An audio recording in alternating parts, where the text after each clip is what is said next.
hospitals, and then, I don't know, every doctor's office. I'd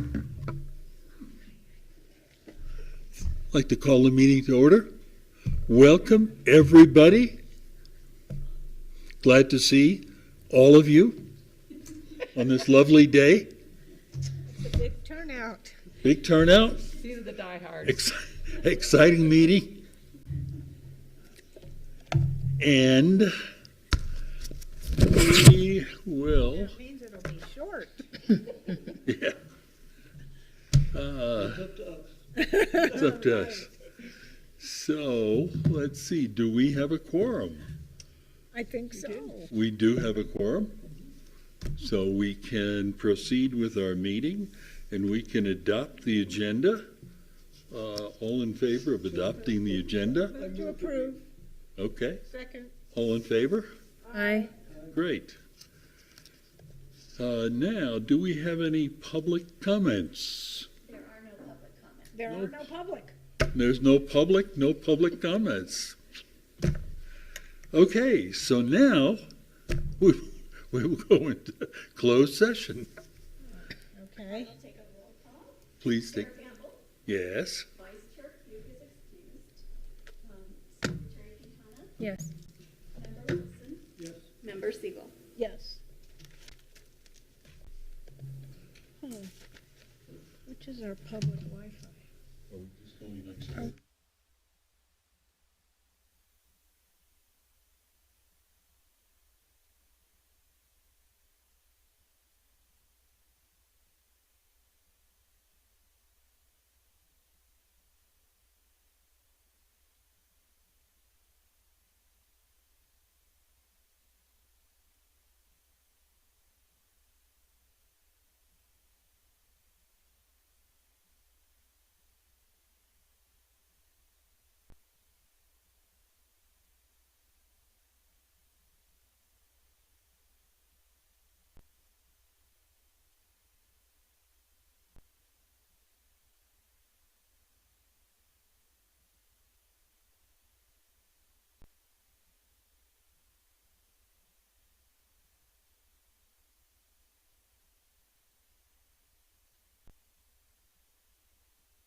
come back into session.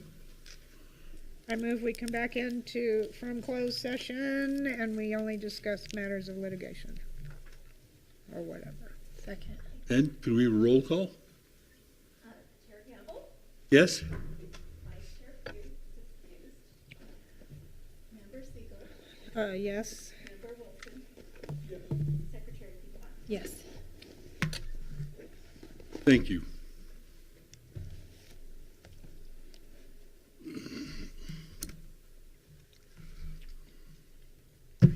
Okay, we now have the report from President Rowley. Thank you, Mr. Chair. I would like to start with the employees of the month. For April, for the Pass It Forward Award, that award will go to Rosella Varela from Finance, who is nominated by Aylin Villalobos from Facilities and Operations.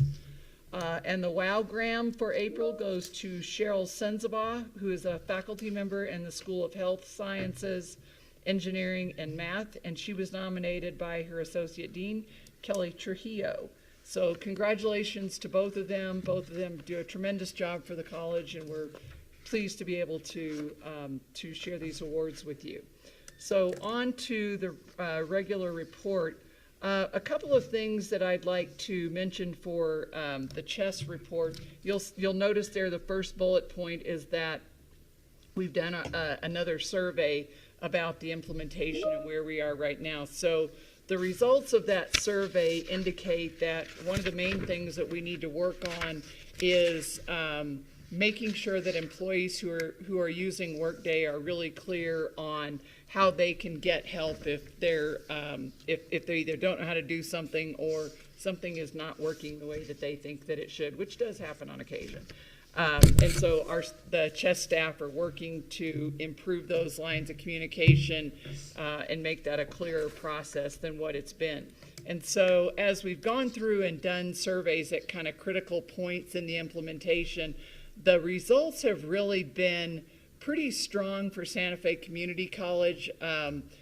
And I'd like to think that a lot of that has to do with our folks who are very involved in the implementation and working together, sharing information as much as they possibly can. And so when things are not working exactly as we had hoped that they would, it's not such a huge shock, and that people know kind of know what's happening and know what they need to do. So we are moving ahead. Santa Fe Community College is part of the Wave 1 colleges, and so we're working on the implementation for the student information system, and that will start really in earnest in June. They've been engaged in a lot of pre-planning so far, which still seems like a lot of hard work to me. But we're still completely on our schedule and also within budget, so that is a good thing. The purchasing team is working with the other Wave 1 colleges on the purchasing module, which was part of the ERP and should have been part of the original project, but we've delayed that so that they can work with the Wave 2 colleges, which are San Juan and Luna, and so everybody will be working together on the procurement piece at the same time, so that we can kind of streamline that process and more than likely use a new tool. You can see where we're still getting a fair amount of press on this. We get phone calls pretty regularly. I do, and Kathy does, from other colleges that are implementing Workday and want to know, how this is going. A lot of times there are people that they're thinking about using Workday, so the word is out. One thing that's good for our college about that is that chess is part of what Workday considers a premier project. So we get services that not everybody else gets because Workday does not want to see us not be successful. And so they will often do things that they don't necessarily do for other groups, and that's a good thing. On down to student engagement. We had a really successful transfer fair, career and transfer fair a couple of weeks ago. More than 100 students and community members were on campus, a really wide diversity of employers that were on campus. I heard, I didn't actually see this happen, but I heard that there were people who were getting job offers, during that interview stage when they show up to talk to an employer, and these were not these were not scheduled interviews or anything like this. This was just like going up to a counter and the person's like, "You're hired." So I can't imagine being in that situation. Wow. But that was a really successful event. So congratulations to all the folks that worked on that. Santa Fe Community College also welcomed English and Creative Writing students from area colleges and high schools for a special event with author Colin McCann. This was part of the Santa Fe Literary Festival. Also he is a really, really significant author, and so this was a tremendous opportunity for us to be able to bring to local students. And so thank you to our English faculty for putting that on. Jim Wysong, who is the Dean of Film and Digital Arts, and the Chair, Milton Reese, and Dual Credit Specialist, Nikki McKay, met with Raton Public Schools to expand our dual credit film technician training program. We have been doing dual credit sort of, off and on with Raton, but Raton is interested in its own film projects, so they're very happy to get our film training for their high school students. And so that's a really sound expansion of what we're already doing. We had a very successful commencement on May 16th. And there were more than 150 students who participated in the commencement ceremony. Really a great ceremony. People were excited and just, a really good vibe on campus.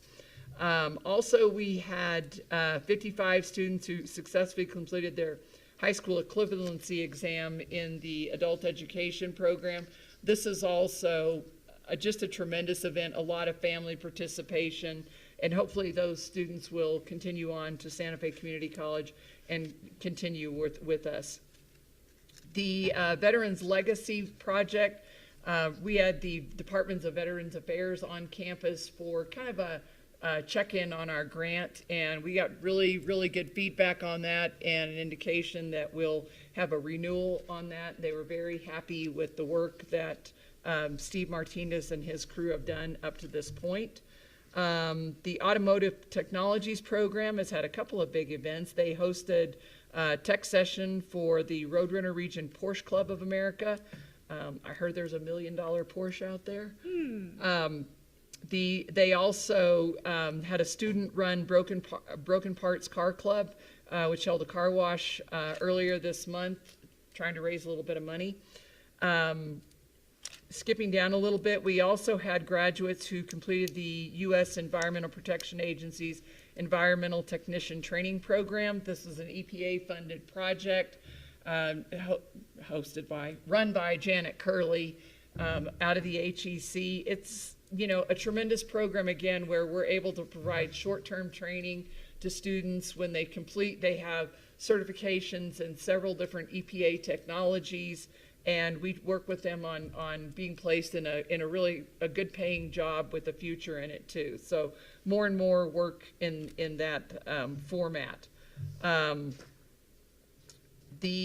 So one of the projects that we're also doing right now in that vein is the fiber optics technician training that is being offered in a boot camp format.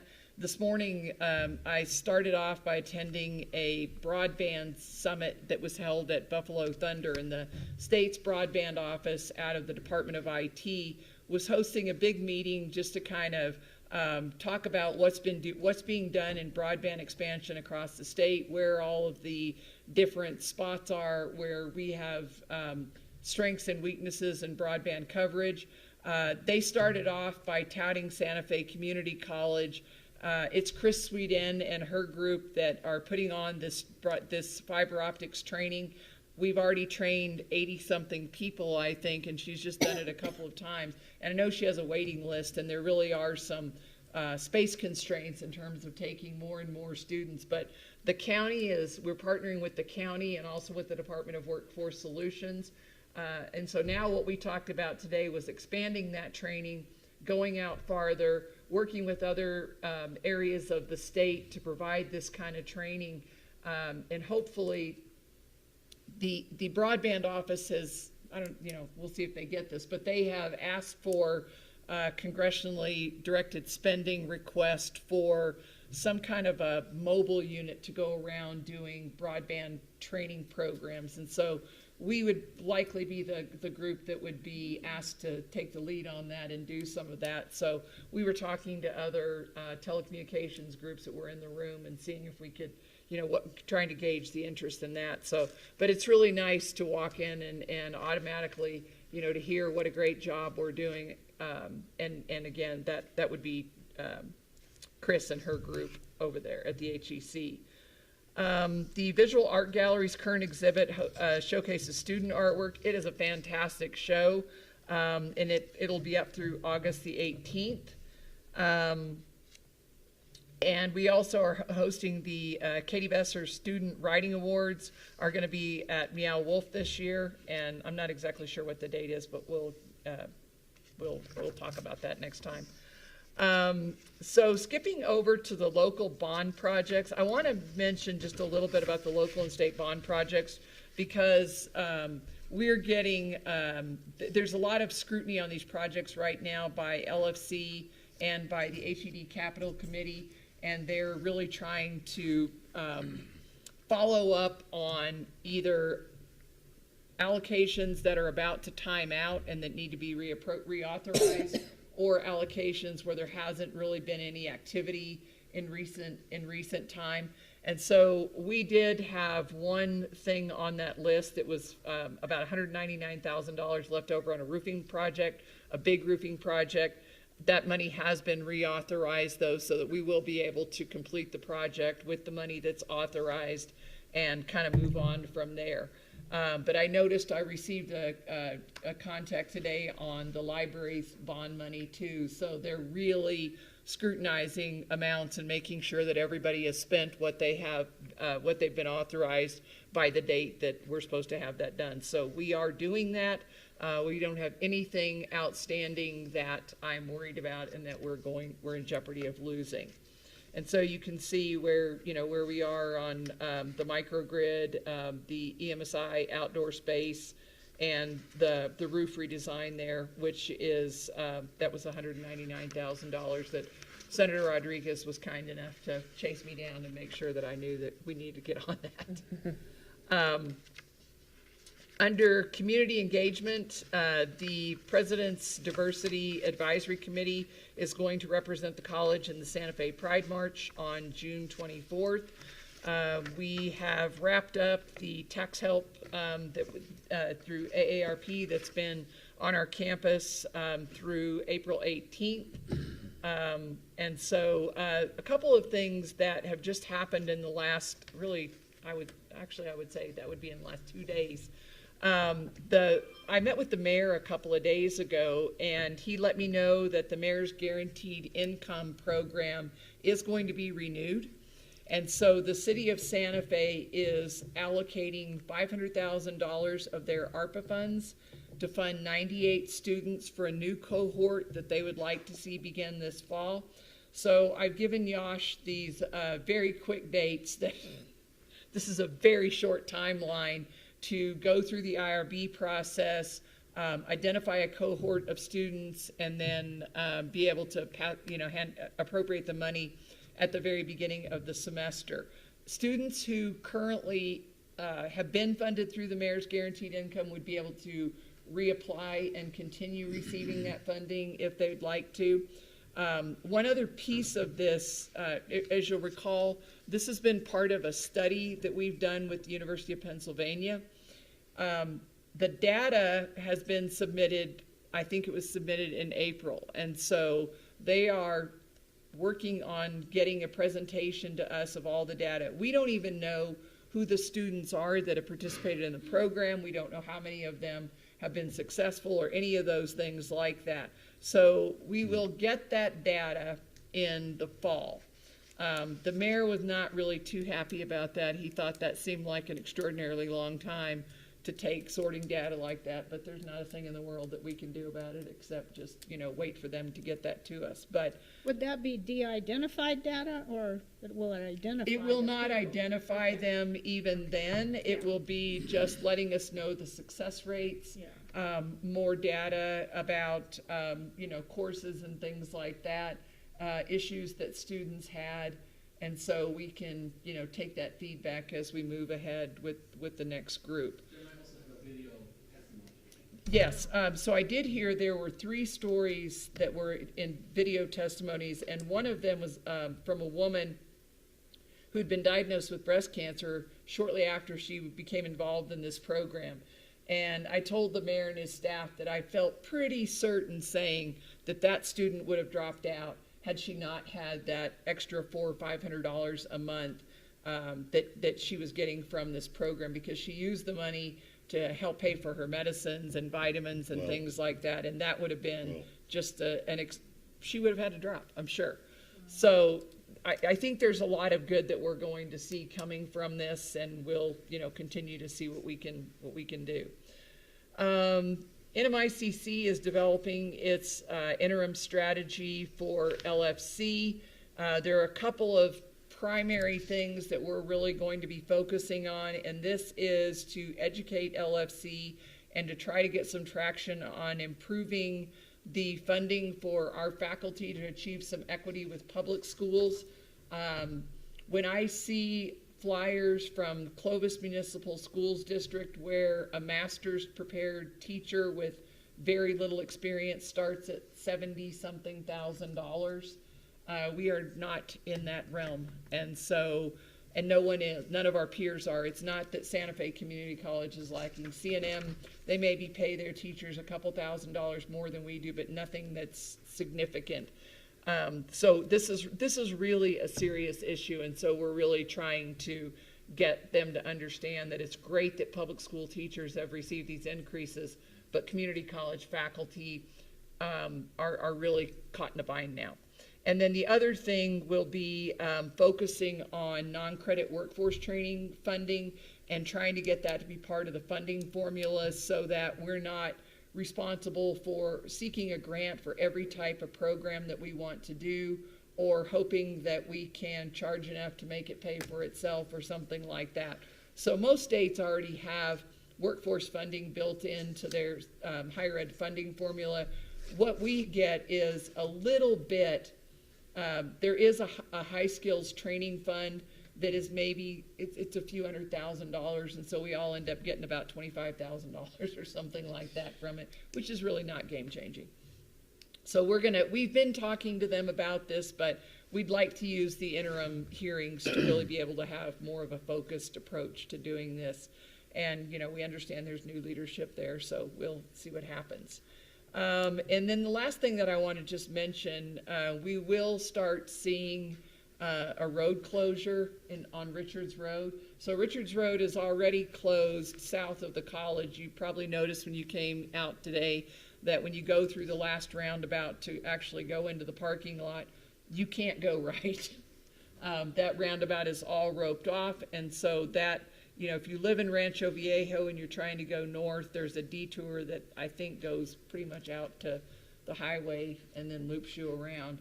And that is, do you remember the start date they've changed the date on the project coming from the north, where they're going to close the road at about Governor Miles, I think. That has also moved. It's been Governor Miles, it's been Dinosaur Trail, possibly Beckner, but they're going to have a detour from one of those roads that goes almost down to Cerrillos. And The so town? plan ahead. And then you come and loop up and you can get it. But I do understand, though, that Rabbit Road will remain open, so if you come in that way, I think you can still get here. But so you can't get through by the high school, by the school there in Rancho Viejo? What's the name of that school? No. Yeah. Amy Beale, yeah. You can't get on that road through to the college. Okay. No, and this is supposed to take 60 days. Oh, yeah, right. We met with the county last week, and they have assured us that they have a pretty tight damages proponent in their contract, and so they think it will be 60 days, and if it's not, somebody is going to pay quite a bit. Liquidated damages. Yeah, it takes longer. Wow. And every morning, the entrance to the college has been different. So in the morning, it could be you get in here, or you have to go this way, and then in the afternoon at kid pickup, it's the other way around. So Wow, so I guess you have to really pay attention. and there are no signs, like at the church, that roundabout doesn't have a sign saying detour this way or main entrance open. So you basically have to loop around over here, and it's backed up yesterday. You So- have, Yeah. you have an update, Todd? Well, everyone's kind of scrambling right now because this is like the traffic is a little bit lower. So in addition to the county road updates that Becky was giving, the college entrances, they're doing some work to improve. This is related to our college. They're installing important safety and security emergency upgrades that require the closing of the college entrances. That will end. Those entrances shouldn't be closed after the 26th. So That's a different project than June? so May 22nd and 23rd was scheduled to have the main entrance closed. It wasn't closed for or maybe it was closed. It was very disorienting. I'm going to agree. The 24th through the 26th, according to the information I have, this entrance will be closed. The other one will be open. And then after the 26th, we should not be having campus entrance closures. It'll just now be all the other stuff. The 24th through 26th College Drive will be closed, or that entrance. Yes. Again, according to my sources. But I at first I thought, oh, this is part of the county thing. We're installing some important camera and security infrastructure that requires them to do some work at those entrances. Thank you. So we might as well get it all done at once if we can. Yeah. Right, yeah. And the helipad, That was this past weekend, wasn't it? We have some air training here on campus. So On Saturday. That'll be your best way in now, George. good. I snuck that into the coming bond. Yeah. Okay. Yeah, thank you, Todd. Thank you, Todd. The only other things, I have a couple of retirements to announce. Senior Counselor Janelle Johnson has retired, and Chief Human Resource Officer Jane Euster has pretty much retired, and we are keeping her and using her services in a consultation fashion, and we are currently undergoing a search for the Chief Human Resources Officer. So we will be closed on Memorial Day, Monday, May 29th, and then the first day of summer school is June 5th. With that, I'm happy to answer any questions. Okay. Questions, comments for President Rowley? And hearing none, we'll move on to hear the enrollment and retention report by Marcos Maiz and Todd Lovato. Thank you so much, Chair Gamble, members of the board, and President Rowley. We want to report on some really good news regarding the enrollment numbers, the early That's figures good. for summer 2023 and fall 2023. Let's start off with the really, really good news, summer 2023. So, in front of you, you should be seeing this report. Do you all have this report in your files, this really pretty one? Thank you very much, Board Member Quintana. So, if you look at this report, what I want to point out is you will already notice that as of today, summer 2023, which is still we still have some time before the semester actually begins, we are already up significantly in comparison to where we were at the end of term for summer 2022. So what that means is if we are looking at the numbers today, we are up about 7% overall in comparison to where we were at the end of term for summer 2022. If we're comparing where we are today, summer 2023, in comparison to where we were at this point in the registration period for summer 2022, we are up 13%. Now, here's where it gets really exciting. Chair Gamble, members of the board, and President Rowley. Our FTE and credit hours, even during good years where we have a good looking amount of enrollment, of enrolled students, our FTE and our credit hours are typically, they're flat or they're a little bit down. If they are up, maybe they're up 1%, maybe 2%. As of right now, our FTE and credit hours for summer 2023 are up 7%. 7%. That's significant, and that gives us a reason to be very optimistic. As we look at the fall numbers, so you will see on the pretty report that compares where we are currently right now in comparison to where we were at the end of term for fall 2022, we're down. We're down 15%, and that's typical. We still have a lot of time to register students. However, if we look at the numbers comparing where we are right now for fall 2023 in comparison to where we were at this time last year for fall 2022, we are up about 4%. Where it gets really exciting is FTE and credit hours. They're not just up significantly in the summer semester. They are currently up, as we speak, 9% for fall 2023 in comparison to where we were at this time last year for fall 2022. So we're really excited about those numbers. There's a lot of hard work that is done at this institution, as you all know, with the recruitment offices and marketing offices, down to the student success team, the faculty, other departments. It truly does take a village, and we are thrilled to see these numbers and how healthy they're looking at this moment. I stand for questions, or I could pass it over to Todd to continue. Chair Gamble. Questions, comments? I have a question. When we're looking at those numbers, are they reflective of, are we offering more courses? Are there particular course areas or programs which the enrollment is up in? Or what do you think is driving this? Thank you very much, Chair Gamble, members of the board, and Board Member Wilson. Thank you for your question. So actually, if you look at the numbers, here's what's really interesting. So we are up in headcount for both terms. We are up in FTE and credit hours for both terms. What's interesting, though, is we are not offering currently as many classes as we did at this time last year. For example, for summer 2023, we are currently offering about 3% less classes than we were at this time last year. For fall 2023, we're currently offering about 2% less classes at this time last year. So what it's telling us is that more students are coming back to school at SFCC.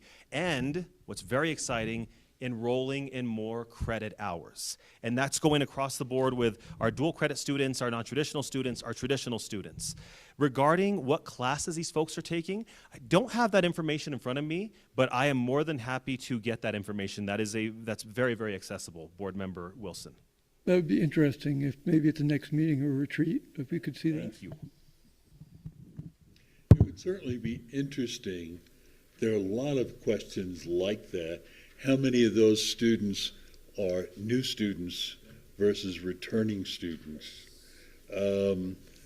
Age groups. I know at some point we thought that the age was going up a little bit in our enrollment. And while all of that, I know it's difficult to get all of that data, but even if the data is not very hard data, it would be interesting to know what some of those trends are.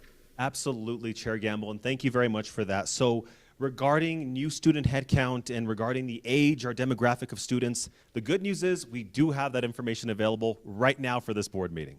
So just to give you a little bit of an idea of our student demographics currently. So if we're looking at the summer semester, our continuing students is up significantly in comparison to where it was for summer 2022.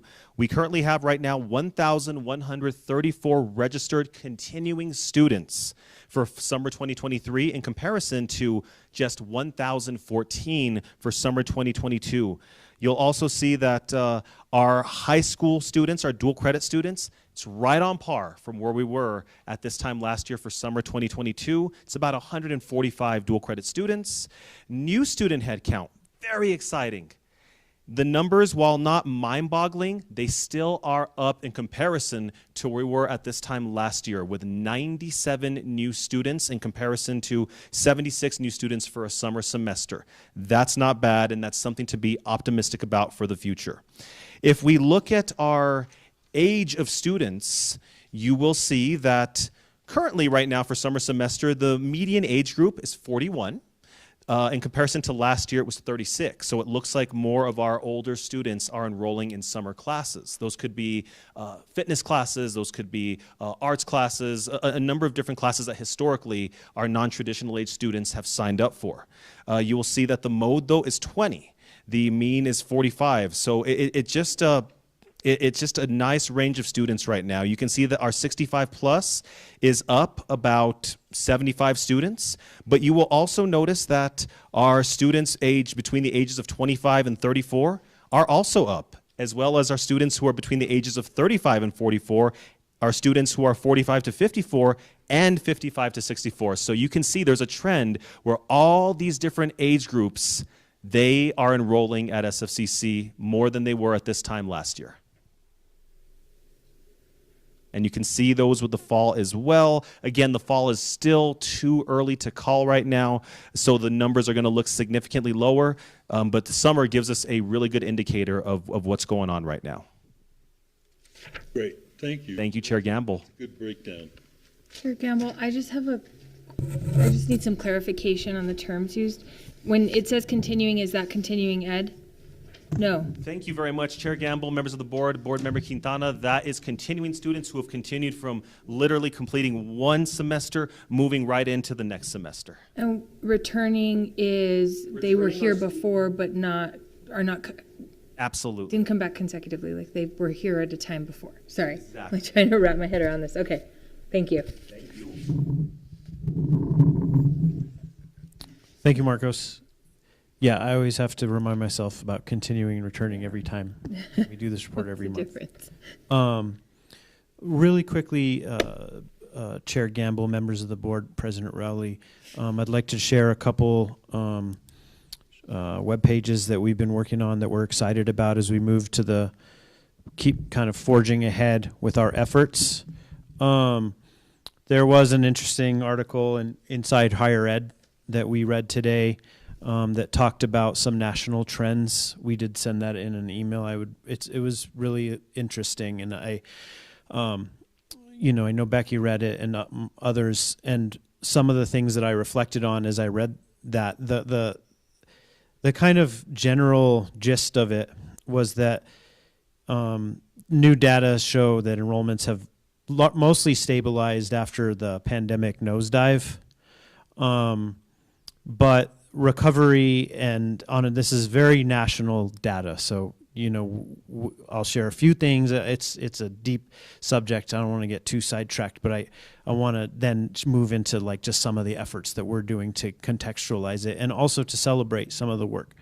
But this new report cites a lot of data from the National Student Clearinghouse Research Center. So if I list stats, that's probably where I'm coming up with those. Overall, in the short term, and we know this, we talk about this, but enrollments are leveling off. We're not cratering like we were, but in the long term, we know that higher ed as an industry has come down a long way, and we have a long way to go to get back to those numbers that we've seen. And so that means a lot of different things to a lot of different institutions. It means something unique to us, being in Santa Fe, where we also read articles about our demographics, our population in Santa Fe are shifting, and so I don't see this report as necessarily being completely a mirror of our situation, but a few things is that enrollments have declined by 0.5 percentage point across all higher ed since spring 2022, according to this report. That's a much smaller drop than the 3% decline from spring 21 to 22, again, national level. I would like to point out that during this time, even though it hasn't been much, our college's numbers, our stats in these areas have incrementally gained. And so as we compare ourselves to these national trends, we're hanging in there in that sense. But a big important point is when we look at community college enrollments, as we look at these enrollment reports, this also includes the four-year universities and all institutions of higher ed. These numbers have been bolstered by community college enrollments. And these numbers have been bolstered by not just community college enrollments, but by dual credit and by certificates. And so nationwide, it has been dual credit and certificate programs that are really responsible for these increases in growth in the success of enrollments. And so this is something that we can kind of look at more closely, of course, and we do now. But it's just to point out that I believe Marcos dual enrollment or dual credit makes up about 25%. The last couple of years, dual credit has made up 20% of our overall enrollment on average. So just a few stats there. But as we look forward and we look at new ways of engaging our public and really being receptive to the needs of the people that we're trying to, present the community college as a tool for them to make their lives better or to provide enrichment. Thanks, Mason, for sharing a couple pages here.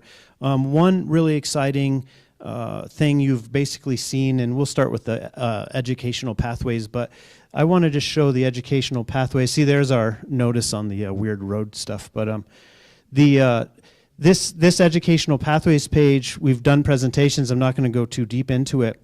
Big collaborative effort, Title V supported, involving lots and lots of programs, schools, departments. And Mason, if you want to just do a scroll. I want to share this page because what we're doing now is you're going to see more of our marketing efforts driving people to this space, which is really intended to get away from that old school cafeteria model, which is like we're going to show you 120 offerings and you're going to be paralyzed.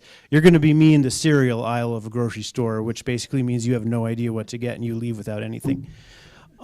Because you get like anxiety from that. That's just, this is pathways. What we're seeing now through analytics, data, reporting is that people are responding very well to this page. We'll have more conversations about this, but we are just this has been around for a while. This is not brand new, but we're rolling out the presentation of this in different ways. A landing page, maybe that's not the most exciting thing to share, but it's really important because it's the place where we put all these ideas together. They get vetted. It's like the centralized piece of our effort. So a lot of our marketing and advertising and Marcos's work and our collaboration, we're saying, yeah, you have an interest in that? We've got a pathways. We've got an area now that might suit you. Let's explore that. And there's a bunch of pieces to that. We've already talked about it enough, and we'll talk about it more in the future. Mason, thanks for going to the other page. Let me just quickly add or comment. Not sure yet. Somehow, on the one hand, I recognize or believe that there's certainly a lot of people who are coming in who are still uncertain. Mm-hmm. I wonder if that rubric works for them versus something like exploring, something that's more positive rather than not sure. And I just raise that very generically it just strikes me that, not sure is kind of, oh, how about, well, I'm exploring. I'm interested all over the place. I don't know. Again, Yeah, very those are- generic comment. Yeah, you do great in our meetings where we chew on semantics for hours at a time. And I would add You're another right. You're hour. right on the level. That's for sure. Because yeah, looking at ways to phrase these things is very important. And also, boy, this goes deep, and it's about most people don't have an appetite to click around a website. They want what they want, even if they don't know what they want it now. And so we have maybe 3 clicks to win anybody over before they are out of there. They're going to spend probably, if we're lucky, they'll spend 20 seconds on a web page. 30 seconds is asking a lot. So it kind of informs the way you have to craft this stuff, which is very light on the language. But I appreciate your feedback there, Chair Gamble. You're right. You're right. Trying to be positive and to present language that is what they're looking for. If you're that person, then are you seeing that and are you clicking on it? So the second thing I'll mention here, and then I think I'm done, but this is kind of hot off the presses, and we're rolling this out, but we've worked with Dean Barry Hubbard in the trades, has undertaken this effort in collaboration with many people. And what we've developed now, which you'll see a bit more of, is a landing page, a program page that captures our online offerings. Now, I know during the pandemic we pivoted. We've been offering online offerings in many ways, but what we have not done as an institution is kind of start to really craft, or I'll use like the word brand, our institution as an online place as much as we potentially can. And so this is the first step forward in kind of solidifying that identity and moving forward in those efforts. Easier said than done. I'm sure you all see advertising for online education everywhere. It is extremely competitive. It's a whole new ball game, especially when you're a community college who's kind of chartered with, regionally serving regional people. So there'll be some conversations about how our tactics in recruitment spaces and different efforts. But the really big accomplishment right now is that there is a really good offering, and Mason, if you want to scroll a little bit more down, of programs that can be accomplished online. We're not sharing these on this page unless you can do this online completely. And so shout out to Barry, Dean Hubbard, and to the people who involved in this. But this is something that as we look forward to diversifying our enrollment population, something that I believe will become more and more part of our college in the semesters to come. Thank you, Todd. Marcos, thank you very much for your presentation and your work during the year for boosting our numbers and our participation at the college. Great. Comments, questions? Yeah, I think it'll come out as a question. So we know that population-wise, the state of New Mexico population only grew by 50,000 from the 2010 census to the 2020 census.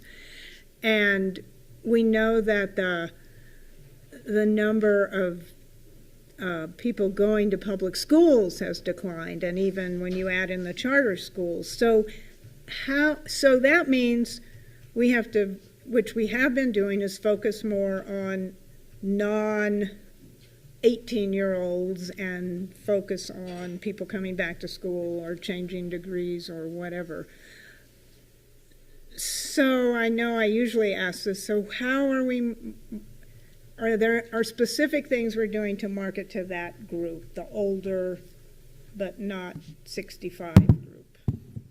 Thank you, Member Siegel. That's a great question. This actually goes bookends to this article that I shared, where later in the article it talks about whereas dual enrollment nationwide is something that is propping up this higher ed right now, and the warning of these experts in this is it says, I would encourage institutions not to focus so much on the short term of these things, that let's not get comfortable with this. We have to continue to look at their the populations, and that is going to be our biggest challenge. We see it now. Santa Fe Public Schools enrollment is also down. That's declining. If they're in first grade right now or second grade, we're not escaping this problem. And that's in 12 years, we're still going to be dealing with the same issues. So it's not going away. But I would just share that that is why things like the online courses, looking closely at creating our offerings reflect the diverse needs of our community, and really looking at that consistently and with like a fresh lens more often, to be responsive to that. And then there's lots of efforts that just go into, and I'll pass it to Marcos, but that do focus on then like what that actually means to say that. So like when I say, we have to look at not 18-year-olds, what does that mean? And there are lots of things, and we can maybe Marcos could just share even a couple just as examples. Sure. Thank you very much, Todd. Chair Gamble, members of the board, and board member Siegel. One of the reasons why our dual credit enrollment, for example, is so robust is, yes, there are a number of classes that they take here at Santa Fe Community College that is on our regularly set of scheduled classes. However, the vast majority, every single semester, are taking classes at the high school, cohort classes. We think that part of reaching out and getting some of our non-18 to 24-year-old students to want to come back to college is also meeting that population where they are as well.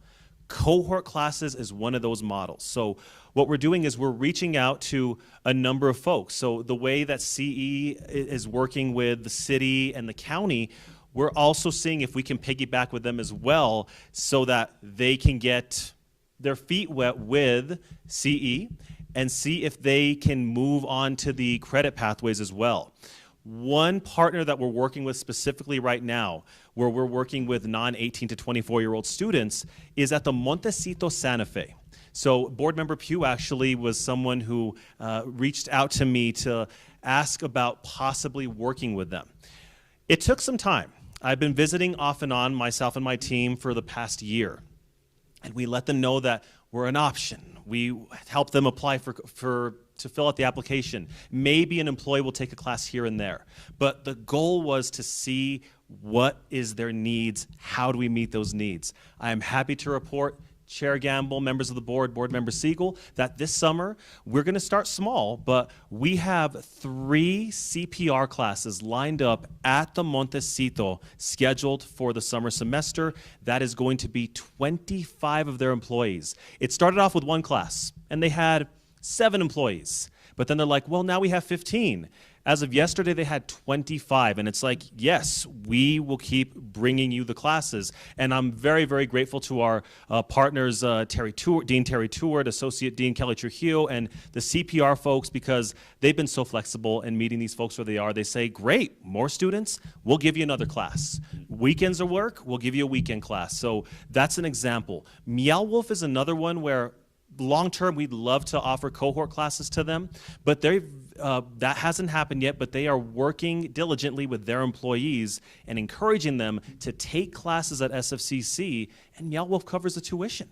So it's a phenomenal deal. So I think that the same way we're getting our robust dual credit enrollment, thanks in part to some of those cohort classes, i.e. meeting them where they are, I think that's how we can also do the same with our non-18 to 24-year-old students. I hope that answered your question. Very impressive. Chair Gamble, can I piggyback on Please. that? Is there any traction with the state of New Mexico? So I feel like a broken record because we used to have a really successful College for Working Adults program that partnered with the state, and it was the idea of the cohort model, but meeting them where they were. So state buildings, classes were held there. There were groups of people who would come in on the weekends or after work, or they were given release time. That seems like a really good opportunity potentially to go after again. Are you all doing anything with the state yet? Thanks for that question, Secretary Quintana. I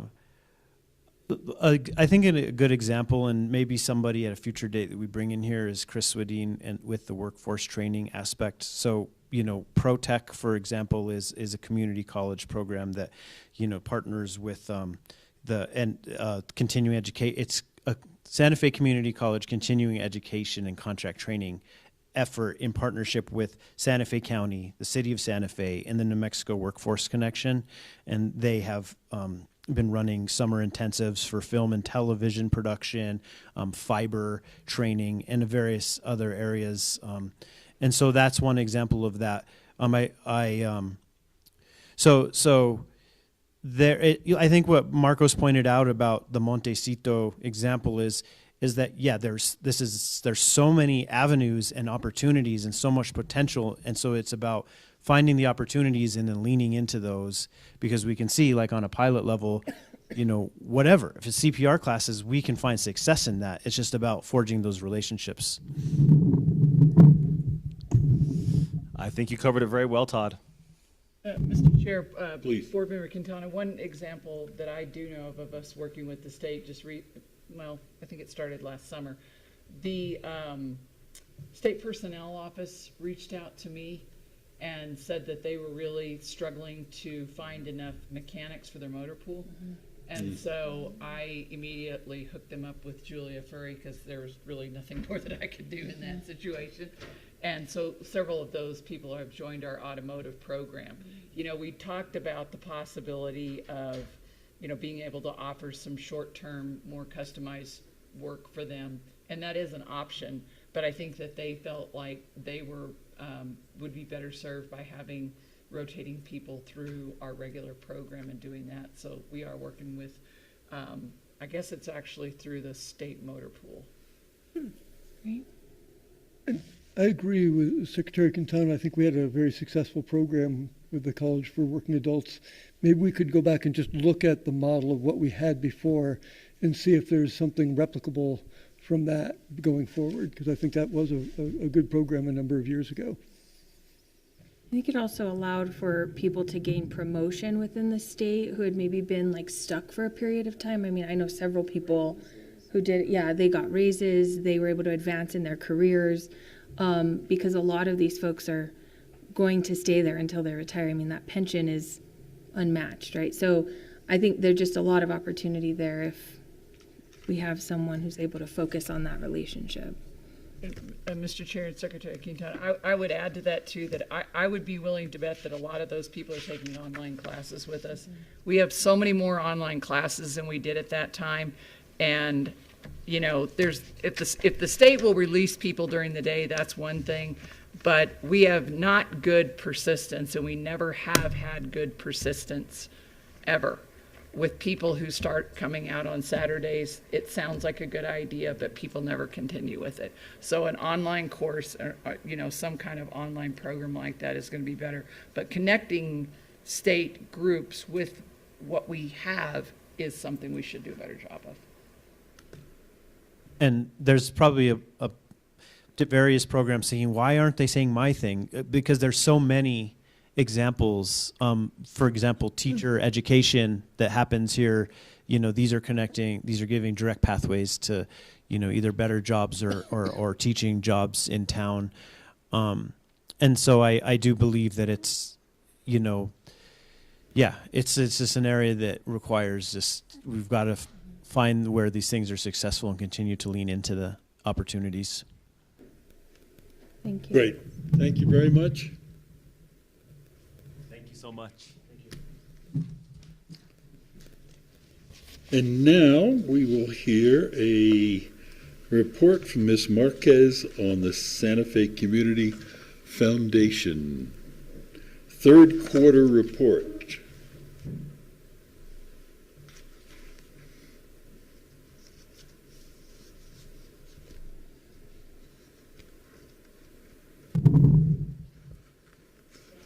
Good afternoon, Chair Gamble, members of the board. Can you hear me? Almost. What about now? That's better. Good. Beautiful. Good afternoon, Chair Gamble, members of the board, President Rowley. I have submitted the third quarter report for the foundation. I will hit some high points if you don't mind. We have some changes to our foundation board. We have cycling off of Mr. Michael Charles Davis, and we have cycling on of Miss Elizabeth Kiefer. We have also implemented a new logo for the foundation, which puts us more in line with the SFCC logo, which I think is going to behoove us. We have new business cards, our new stationery, so we're very excited about all of these things. We have a planned giving software that we are in line to implement in August of 2023 with Make a Will Month. So I'm extremely excited about that as we can start our planned giving campaign that I have been talking about for 6 to 8 years. My staff has been working really hard to get our thank you letters from the students who receive scholarship funding. These are letters that we send to donors, thanking them for their contributions and the help that they have done for their education. Our first newsletter was launched April 6th, with our second edition having sent out May 5th. We also sent something out on the 9th of May prior to commencement so that we could talk about all the different stories of the students who have graduated and received funding from the foundation. So I hope you received that. If not, please let me know and I will make sure you get copies of that. We are very excited. We have also hired a third position for the foundation in Micaela Marquez, no relation, and she is now our new administrative assistant. So some financial highlights for this quarter. We had $142,609 received. We had some funding come in from the Kellogg Foundation, which is a 3-year grant for the Early Childhood Center of Excellence Firstborn Program. The Michael Engel Family Foundation sent a unrestricted gift. That is on behalf and in honor of our former board president, Rick Abels. And so that is a consistent gift that we received for 3 years now. Just an aside on that as well, Mr. Abels lost his wife in December of last year. They are going to have a memorial June the 9th at the Botanical Gardens, so I will be seeing him as well. So if anybody wanted to say something to him, I would be glad to send those words along. We also had $16,000 added to our endowments, and one was from El Museo Cultural, who has not actually contributed to us since 1997, so we are very excited about that. We saw them at a scholarship luncheon, and we have been communicating with them for a couple of years now, so that was really wonderful. How SFCC Foundation works with our student clubs. Our president was talking about some of the fundraising initiatives that our clubs have done. The foundation, in order to create philanthropy amongst our clubs, we will match up to $500 of any fundraising activities that they do. So the Controlled Environmental Agriculture hosted an open house, and they raised $942. We matched that with $500. The Broken Parts Car Club also hosted the Porsche Club, and they raised $515,000, so we matched that with another $500.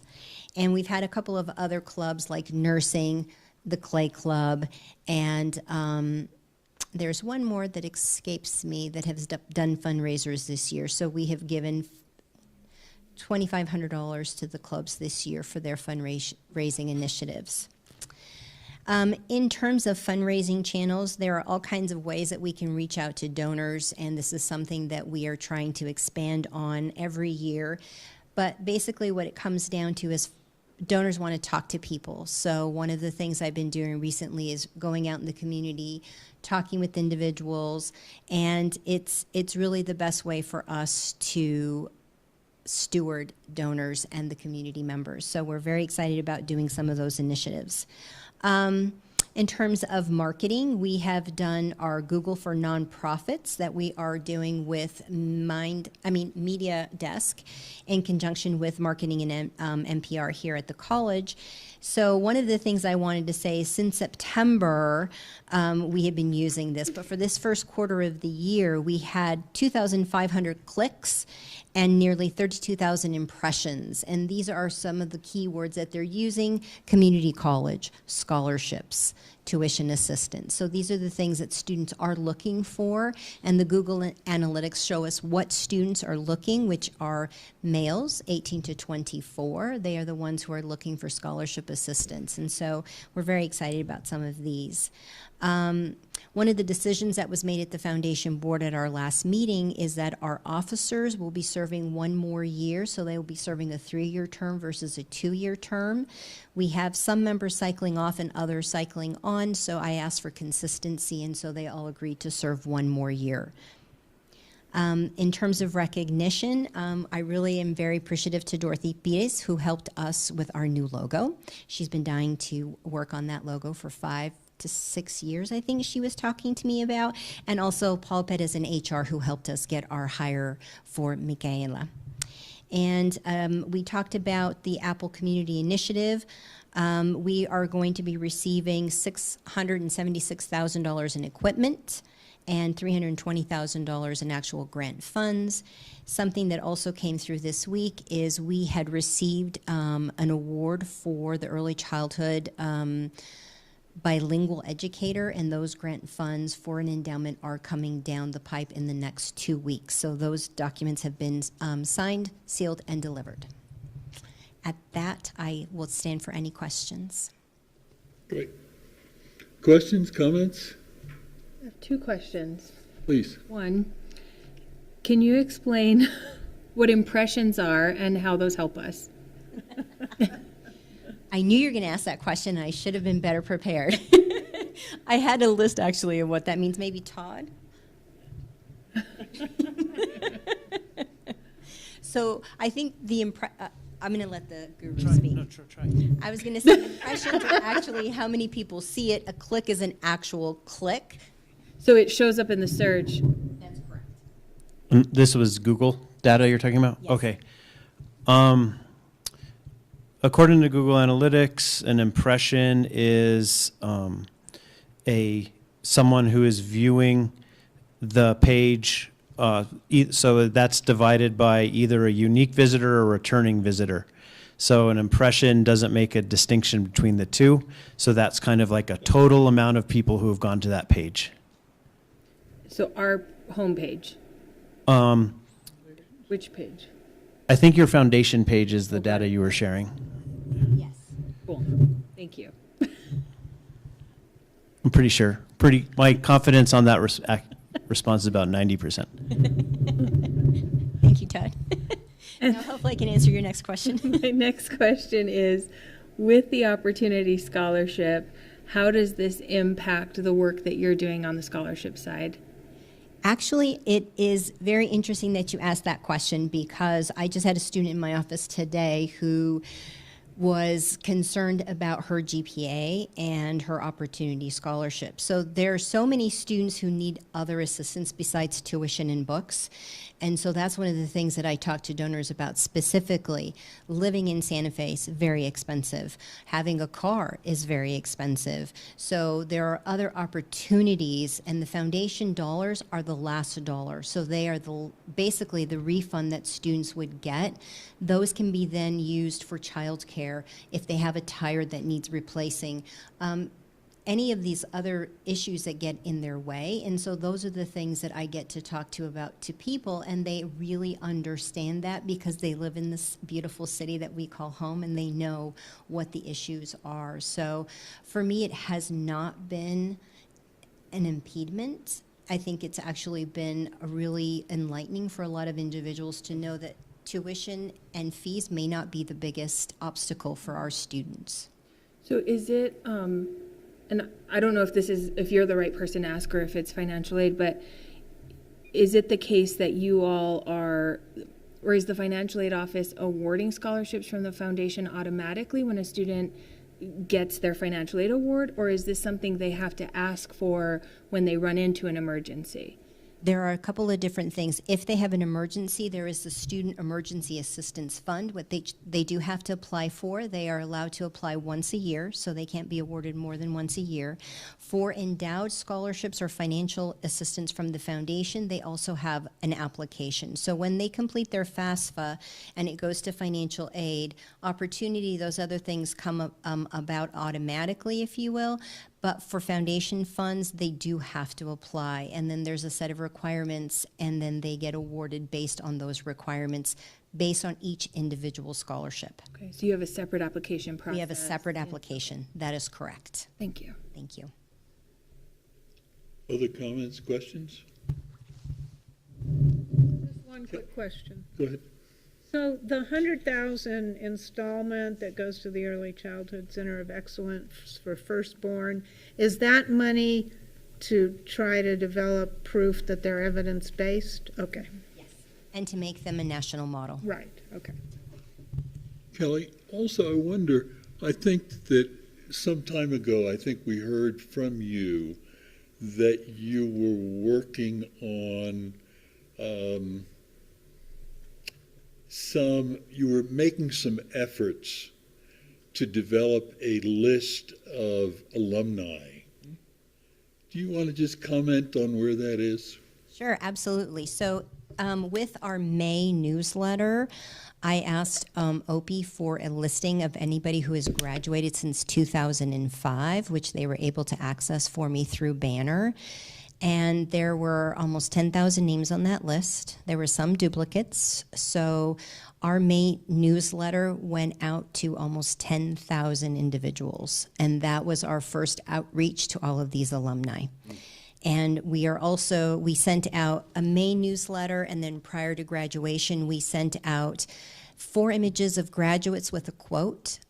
And that also went out to all of those alumni plus our donors. So this is where we're going to start the conversations, and I'm meeting with Member Zuby in a couple of weeks to discuss. I'm also meeting with somebody from UNM on how they manage their alumni program. So those are things that I'm looking forward to in continuing our outreach. I suppose, I mean, obviously, alumni, they are tried and true people who've come through the program in one form or another. There's a lot of interest in them, not only in raising money, but also in encouraging their friends and family to come back or to come to school to the community college. Is there some coordination with Todd's office and sort of recruitment as well as fundraising in those newsletters? At this point, we are working together to coordinate how we send out the information. I guess that's not the right term. However, we will be working together. I think it's early talks right now on how and what this is going to look like. So once we pin that down a little bit, we will have more of a concerted effort on how we're going to make this work. The other thing about focusing on alumni is for mentorship, so that PILAS will have a more broad partnership in the community with some of these individuals that do have a very close tie to SFCC, because these are, again, are tried and true. So they have a commitment to SFCC, our students, our staff, our faculty. And so I think they are wonderful partners that we could look forward to having different types of relationships with, not necessarily just for funding. That's great. A wonderful, wonderful effort, because I think that is such an important pool of people. They're people who are starting to be older, and just a great effort. Thank you. Thank you for doing that. Chair Gamble, members of the board, I just need to correct the record on impressions. I'm sorry, but sharing accurate information is really important. So in the context of, so if we buy a bus ad and that bus drives around, the people who sell us the bus ad said, over the course of the year, you'll get so many impressions. we radio stations will say, you buy this advertising, you get so many impressions. So in the context of what we're talking about with Google Analytics, an impression is when Kelly and the foundation are running advertising using Google as a platform, and people type in words like college, Santa Fe, their web page comes up on a Google search result. That is an impression. Those people will take those impressions, they might click through. That is a click through. Then they might click through on that and they might look at the page, and those are all have different terms. But under this conversation, that is an impression. Thank you very much. Thank you for clarifying. I appreciate it. Thank you, Todd. Todd, maybe sometime you could prepare a glossary for us so that we could learn what a click-through is, and an impression is, and a click-buy is, and a stop and hang out is. I'll tell you, yeah, when I got that figured out for myself, I'll let you know. Thank you. But thank you, it's a good idea. Thank you, Kelly. Thank you.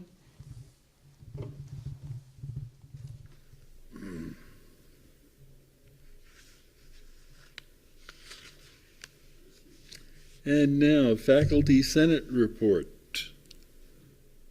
Do we have a faculty? Good afternoon, everyone. We do. Dr. There you are. Valdez. I'm on the screen today. How are you? Good, Jared. How are you? I'm doing well. Good to see you. Ready for summertime, huh? All right. I'll start off here with my formal greeting as always. Good afternoon, Dr. Rowley, Chairman Gamble, members of the board, colleagues. Todd, seemed like you had a lot there. I'm Jared Valdez. I'm the president of the Faculty Senate. Hope you all had a great spring semester, and I'll share my report and welcome any questions. First, I'd like to provide you with a brief semester roundup of issues and accomplishments we have addressed this semester. A new concern, the faculty have expressed concern with the loss of faculty and subsequent gain of administrators. For example, there is a new VP of Teaching and Learning position that has just been created, while departments like English have lost almost a quarter of their full-time faculty support. Many of these administrative positions, tasks, and large pay scales are either arbitrary or could be relegated to the faculty. It is important to remember that this is a college, not a private corporation or just a business. Our primary goal is education, not money. As such, the core of the college is its students and its faculty, which should be reflected through strong emotional and financial support. There is much discussion in contemporary scholarship about the detriments of how colleges around the country are doubling, sometimes even tripling their number of administrators, while gutting full-time faculty positions and replacing them with far less costly adjuncts. Needless to say, there are multiple negative impacts of this trend. This leads to one of our other primary concerns, which we've talked about all semester, and that's the pay of adjuncts and full-time faculty. Again, as was just discussed, we live in a town where the average rent is $2,500 a month, the average meal is $25, the list goes on. Most faculty barely clear around $3,000 a month, which is simply not a livable wage. The majority of our faculty work second jobs just to survive. Not some, the majority. We need your support and help to raise awareness to legislators, lawmakers, that our faculty need to be paid more money, and all your support on that. This is to say, we are having a hard time obtaining and retaining talent. For example, we're one of the only colleges with no retention bonus, no sign-on bonus, no traveling or moving package, etc. Finally, on another topic, we'll be again asking Bobby Mascareñas to the Faculty Senate meeting in the fall, so we can gain more clarity and have a better sense of how faculty, adjuncts, and students will be better supported through our reporting system. And on to the good news on the several accomplishments we've addressed this semester. For instance, many departments throughout the college have successfully transitioned their classes to OER, which has yielded great results. Through this program, we have also been able to pay our faculty who have incorporated their courses to OER. We have also managed to provide proper dispensers and feminine hygiene products for students across the campus. We also look forward to the results that will be provided by the communication consultants Dr. Rowley has contracted for this year. We believe this is a step in the right direction in terms of communication at all levels of the college.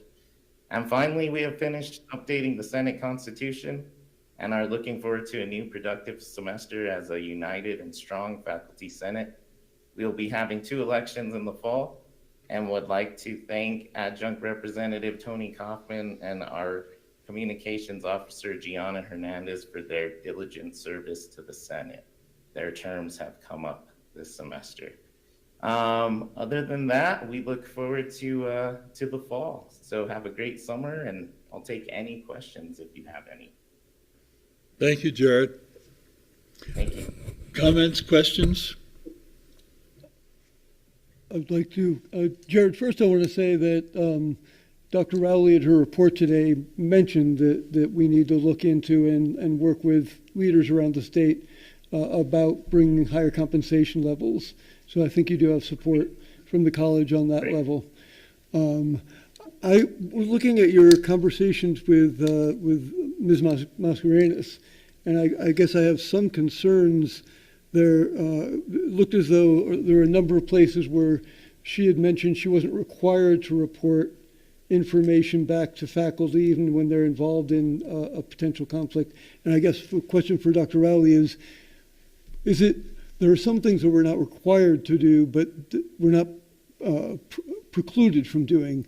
So is there, it seems especially when a faculty may be involved in a dispute with a student and that student is part of their classroom, that better communication might be a positive thing so that the faculty is aware how things were resolved or where they are with that. So because the faculty then is grading and interacting with that student, and I'm hoping that we can find some way that the faculty seem very concerned about that, and that may be something we can look into. Yes, Mr. Chair, Member Wilson, I agree, and I don't know what the specifics are of those situations, because there are some situations where surely we would want to let the faculty member know, and then others where it becomes, the situation rises to a different level, and then there are privacy rights that become involved. I can assure you, though, that our legal counsel has reviewed every nuance of that procedure, but if there are specific instances, honestly, Margaret is more the expert on this than I am, but I'd be happy to track those down. And you said your Constitution is completed now? Does it go for review then through? The Constitution completed, yeah, and then we will be sending it all to you all for review, and hopefully we can get it passed. Yeah, it's been a while since it's been updated. I think 2011, I believe it was. So yeah, we're happy we got consensus on that new too. So thanks for bringing up those points too. We appreciate all your support, of course. Can't tell you how much it means to us, and Chairman Gamble to your support as well. And Dr. Rowley, of course, you've been on our side with pay this whole time, so we appreciate that. And yes, I think you're exactly right, Chairman Wilson. We're just looking for something in terms of a better communication of support, right, for the faculty and with Bobby and with the school. We realize there's legal precedent as to what can be said and what can't be said. However, that there's no legal precedent that says there can't be a follow-up, right, where there is no communication, right, at all. So we just want to bridge that gap of support, right, to the full legal ability that Bobby has, because of course these matters are serious, not only for the faculty but for the students, administrators, all of us. So yeah. Any other comments or questions? If not, thank you very much, Jared. Appreciate your. Thank you, Chairman. Absolutely. It was great to see you. We appreciate you all. Have a great summer. You too. Take care. Okay, Staff Senate report. Do we have? Yes, Hi, I'm here. good. It's Tammy. Welcome. Robert's out this week, so I'll be giving the report today. So good afternoon, Chair Gamble, members of the board, and President Rowley. Thank you for the opportunity to present the Staff Senate report today. I'll be reporting on the Staff Senate meetings from April 14th and the 28th, and it will be pretty brief. At the April 14th meeting, Todd Lovato presented policy 8-6, public information and news media, and informed Staff Senate of minor updates made to the policy and solicited feedback. And then Bobby Mascareñas and Chris Gettler also met with the Staff Senate and gave an update on ways to report behavior concerns and reiterated some general safety guidelines with the reminder to report anything that seems suspicious. At the 428 meeting, we announced a retirement party that was held for Janelle Johnson on May 10th in the campus center. It was planned by Pat Ward from the testing center and Nancy Gonzalez, the student resources coordinator. And then also Todd Lovato again went over the revised policy 8-7 for social media and again solicited feedback. The Staff Senate voted at our last meeting on May 12th to only have one meeting per month in June and July, and so those will take place on June 2nd and July 7th. And we're still soliciting nominations for Staff Senate officers, and we should be holding the election at the next Staff Senate meeting on June 2nd. And then finally, we also are reviewing the Staff Senate Constitution and bylaws, and those should be completed and voted on at our next meeting on June 2nd. And will be presented at the next governing board meeting in June. And so far, there's only one minor edit that's been recommended to that. And with that, I'm happy to answer any questions. Okay, thank you very much. Comments or questions? I have a question, and maybe this is more for you, President Rowley. Both the Faculty Senate and the Staff Senate reports have a lot to do with student conduct and issues. Is something going on, or was it just a coincidence they both had these things going on at their meetings, or is there something happening on campus that's leading to more conduct issues? Mr. Chair, Secretary Quintana, as far as I know, no, there isn't any kind of an increase in the number of incidents or anything. My understanding was that the faculty had asked Bobby to come just so that they did have some questions about the process and how it works and what her role is, because I think the faculty there were some questions about maybe where they thought she should be like extending her reach a little bit further into the disciplinary process. And my understanding after that was that the staff just thought, well, we'll have her come too, and that, because really she doesn't have much to do with the staff. If there's any kind of staff things, those become HR situations or whatever. But I think it was just to find out, to understand the process better. Okay. Because I think sometimes there is misunderstanding about what her role truly is. Yeah. Thank you. Any other questions, comments?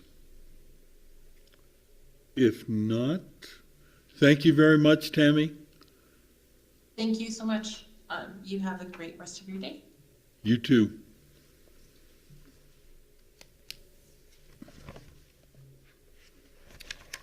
Now, student government report.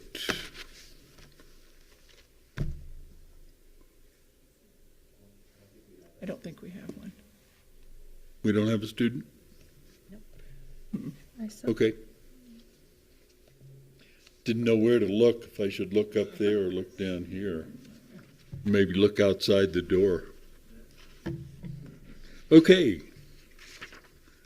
Approval of consent agenda.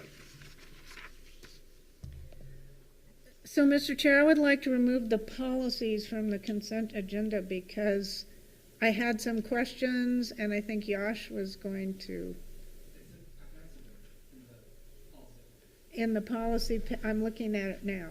Yeah, look at the definitions for equity. That's the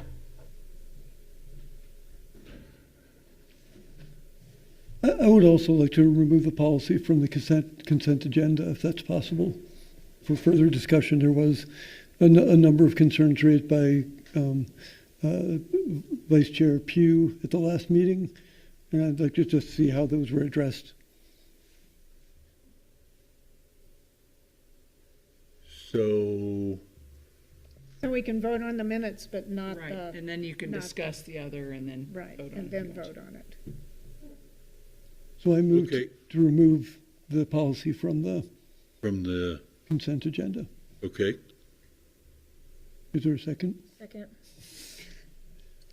all in favor? Aye.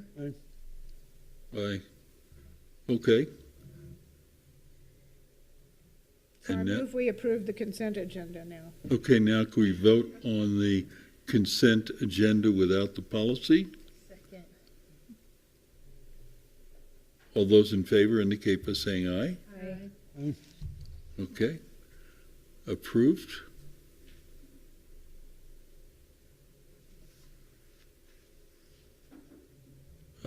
Now, do we discuss?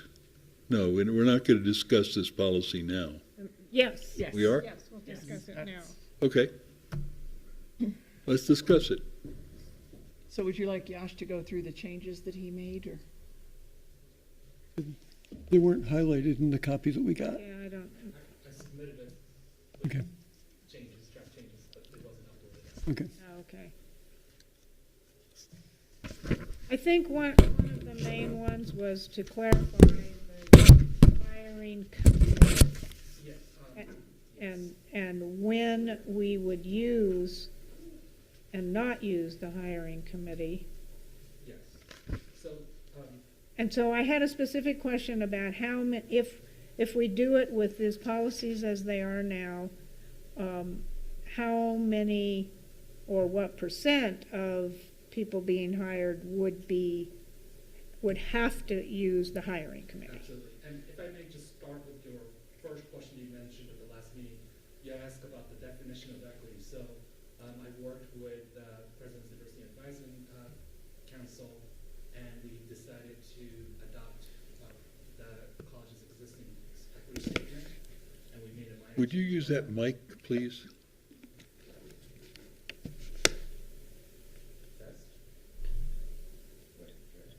Test? Okay. So to start over, for the question about the definition of equity that Board Member Siegel raised at the last meeting, I went to the President's Diversity Advisory Committee, asked for their assistance. They recommended that we adopt the college's current equity statement into the definition. And so you could see that it's pretty closely mirrored between the college's equity statement and the definition of the equity. So that is under definition, if you don't mind going down to definition 4, page 3. Go up. It's right there. Go up. Go down a little bit. There it is, equity. So we have there as equity is the act of valuing the strengths and contributions across all backgrounds, cultures, and identities, and committing to examining, challenging, and addressing systemic biases to deliver respect, fairness, and access for all. And so that is a pretty close mirror to our existing equity statement for the college. So now to answer your next question, if you don't mind going down, Mason, to page 4, policy process A3. And so initially when I came to all of you, we were thinking about using salary grade 13 and below as a one where we say we don't have to do a hiring panel, a full 2-tiered hiring panels for the hiring process. What we did is based on Board Member Siegel's comment, we reviewed how much time is that going to actually save us in terms of resource allocations and trying to make sure that the hiring process is happening quickly. We found out that that only covers about 25% of our current existing staff population. And so based on the conversation we had at the exec team where staff and faculty members representatives were present, we came with a recommendation of 20 and below, which would then account for about 75% of all of our position at SFCC. With the exception, of course, for any faculty positions or senior positions, basically grade 21 and above, that will be requiring a two-tiered hiring process always. For 14 through 20, we're still leaving it up to case by case, but we're not letting one single group make a decision. We're having a sort of a check and balance in place where HR has to, first of all, recommend it, and I, as a vice president, need to also approve it before they could do a direct hire process. Same is true for item number C. In this particular case, I need to make the recommendation, and the president needs to approve before we could engage in any really direct hire process. And so the biggest challenge, of course, as I've mentioned at the last meeting, is that in our current process of trying to recruit people as quickly as possible to make sure we have the best talent pools process as possible, we need to make sure that we have some flexibility on a case-by-case basis to ensure that the college could go and make sure we make an offer as quickly as possible. And so that's the reason why we're coming in with this particular recommendation for change. So we have the direct hire process is when you don't, that's referring to when you don't need a committee? That's when you don't need a committee. Okay. I'd like to see that somewhere in the glossary, probably, that that's what that means. And I guess I have a concern of hiring faculty positions without any faculty involvement. I agree. I don't think that should ever really happen. Mm-hmm. Okay. It has never happened before, except for very unique circumstances. Yeah. But let's say... Under this policy, it could, correct? Sorry? Under this policy, it could. That is correct, but that requires the presidential approval as well as my recommendation to the president. Mm-hmm. There could be a potential situation, right, where we want to hire a term faculty members for a short term. Some faculty member may have passed away or abruptly left. That requires some sort of emergency that goes beyond a temp. A temp, we could do this without going through this particular process, but I would imagine a lot of the faculty members would want to have an actual benefits. And for that, we really need to actually at least go to a term process before they could do a full hire process. And so it's just leaving that flexibility in case of an emergency like that. Mm-hmm. So that would be, I mean, I guess it's not clear here that that could only happen in a situation where it wasn't a permanent position. I guess, and did the faculty senate sign off on this process? So the change that I've proposed came after, before we came to this process, the faculty senate did sign off on having a lot more flexibility for administration to make that decision on a case-by-case basis. So in that case, yes. After I heard the feedback from you and Board Member Pugh, I went back to the exec team where there was also a faculty representation and asked about this process, and there was support for that. I guess I still have some concern about that, and I'm wondering if in the fall, after faculty senate is back and they look at this, if they share my concerns, would we be able to bring this policy back up again? Because I just feel we're at the edge of when faculty senate isn't in session, and it's a fairly substantial change in policy that really impacts something I think is very core important to many of the faculty. And I want to be really clear.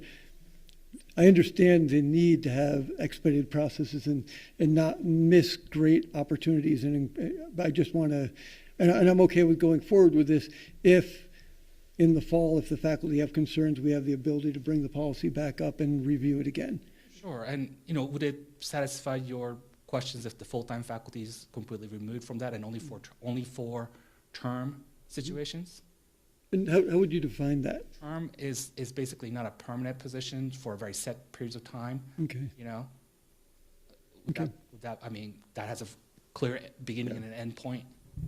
I guess I'd like to see that spelled out more clearly here. But again, I'm okay with as long as after faculty senate review in the fall, if they share some of these concerns, that we could bring it back up before the board again. I just want to move forward with this policy I understand. Reasonably, of course, not to expedite it too much, but it delays our ability to recruit people in a timely fashion. So that's which is why I'm okay with. That's one. Yeah. So another question: who what are the salary, I mean, what are the categories of employee in the grades 14 through 20? I thought you would ask, so I have that ready. So salary grade 20 will be, minimum would be $47,000, $872, and the midpoint would be $59,840. But who are those people? These are What the generally categories? managers. Managers. Yes. And 14, below 20 to 14 are Usually like managers, coordinators, coordinators. Okay. specialists. In some cases, those are the positions. So they're more like Advisors. experts, but they don't necessarily get up to that point. Unless, of course, you're in the IT field and the situation changes, right? So I don't want to make a blanket statement, but generally I speaking. just want generally, okay.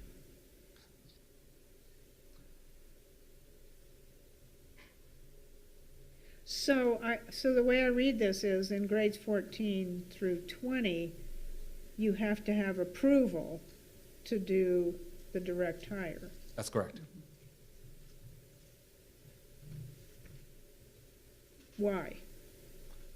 Because there might be some situation where the position is it's a case-by-case scenario, right? So there might be a situation where we really want to make sure there's enough input from different people who are actually going through the process, providing feedback about whether or not this person's the best person. And so we don't want to necessarily say blanket always, but we do want to actually make sure we have that discussion about it. There might be a situation, of course, where the market is incredibly hot, it's incredibly difficult to hire, and if we wait like more than a month, then we're going to lose to somebody else. And so this, I think, is sort of addresses some of the board's members' concern about having HR having too much decision-making power and also having not enough decision-making power. So it sort of gives us that flexibility and a checks. And you said for salary grade 13 and below, that's about 25%? That's correct. One of the examples, and not to say that no judgment attached to this, is lifeguards, for example. There's no point of having a two-tiered evaluation process for a lifeguard. At least that's what I've been told. Right. I'm not a lifeguard, so I can't say, but I'm assuming. We used to have to approve everyone. So something like maintenance or ground supervisor, would that be something where people from maintenance or grounds would have a role in selection? That's where the supervisor will have the ability to decide for themselves, right? About whether or not they want to hire this person or not. Further discussion, comments? I'll just make one other comment. I guess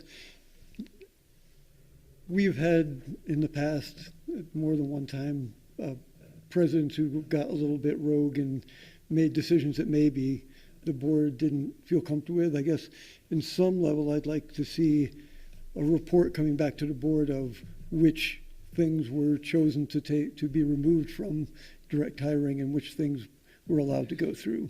Okay. So I think that might be a worthwhile thing, just so the board has some sense of what's going on, because I think sometimes we don't realize that problems are building until it's too late.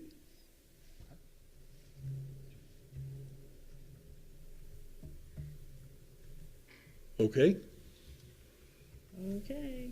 all right. Thank you, Yash. Thank you. So now, can we go on and actually vote on that policy? Yes, we can. Okay, I move to approve this policy. okay. Do I have a second? I'll second. Okay.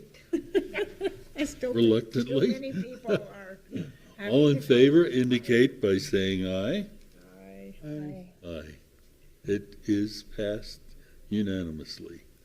Okay, and now we get the non-consent items. And we have all kinds of, Mr. Tellis. Good afternoon, Mr. Chair, board members, President Rowley. I guess we can start out by looking at the financial report. I believe you have handouts in front of you. So referring to the MD&A, I think I actually have a typo on the sheet in front of me. I noticed that it says as of April 30th, 2020, that needs to be changed to 2023. Oh. Yeah. I don't know how that one slipped by me, but either way, this is the report for the end of April of this year. And so the operating bank account balance was 43 million at the end of April. And in 2022, in the prior year, we had 38 million. That's a year-to-year increase of 6.8 million in operating cash. Tuition and fees revenue were up 9% at 5.7 million at the end of April. And that was an increase of 451,000 from the prior April. State appropriations revenue totaled $11 million, and that increased 13% or $1.3 million compared to prior April. Category of local mill levy revenue was up by $909,000 year over year and totaled $16.4 million. Other revenues were up by 93%, which is unusual. We don't usually see an increase in other revenues by that amount, but this April was a bit different. And so that has gone up by about 250,000 from year to year and totaled 518,000 at the end of April. You can compare that to the total of 268,000 last April. So that's gone up quite a bit. We worked with our operating bank company, and we were able to get into a program within the bank to generate a better rate of return, so a better interest rate on our balance that we have at the bank. And so that's coming in with what looks like about $35,000 in interest earnings per month now. And so we account for that large increase basically in the other revenue category, and so that's why we're seeing that there, which is good news. That's like really good news and helpful for the college. We hope that stays consistent through the remainder of the fiscal year. We'll be monitoring that closely because it's fairly a new program that we enrolled in within our bank. So in total, ING revenues were up by 2.9 million, and that's 9%, totaling $33.7 million at the end of April. On the expense side, our expenses were up 13%, and that's up by an increase of 3.3 million and totaled 28.6 million. Looking at compensation was up 18%, up by $3.4 million, totaling 22.6 million compared when you look at the prior April. And supplies, expense, equipment, utilities categories were combined. They totaled $6 million and have actually decreased from April to April by an amount of $158,000 and 3%. With that, that's pretty much the summary of the financial report for April. I have something I'd like to point out. If you go towards the last page, it's actually page 3 off of the MDA, and it's a chart that's titled Composite Financial Index. You see that there? 0.8 in 2014. Correct. It's when I got here. Ooh. So, Mr. Chair, you can see the Composite Financial Index over time, beginning at 2011. And we updated this chart recently, as this March, we usually have to turn in our annual report to the HLC accreditation, Higher Learning Commission. What are we looking at? The chart on page 3. The little dots. So it's in, The dots. This? Thanks. Okay, sorry. If you see it there, yeah. So the HLC requires our college to submit, based upon our annual audits, a lot of financial information, which is factored into some formulas and calculations, and they arrive at this rating for an institution's financial sort of health. And you can see through time where the college has been. And I want to point out that really between 2022 and 2021, the policy decision to really shore up the cash reserves occurred during that time between 2020 and 2021. And that's why you see the great increase there. And so that reserve policy really helps out for our score and our assessment when we get, when we're reviewed for our accreditation of the college. Because the financial review is a pretty large portion of that entire assessment. And you'll see that from 2021 to 2022, we have increased from 6.43 to 6.55. And I would say anything really over a 5 is a sign of a really healthy institution. The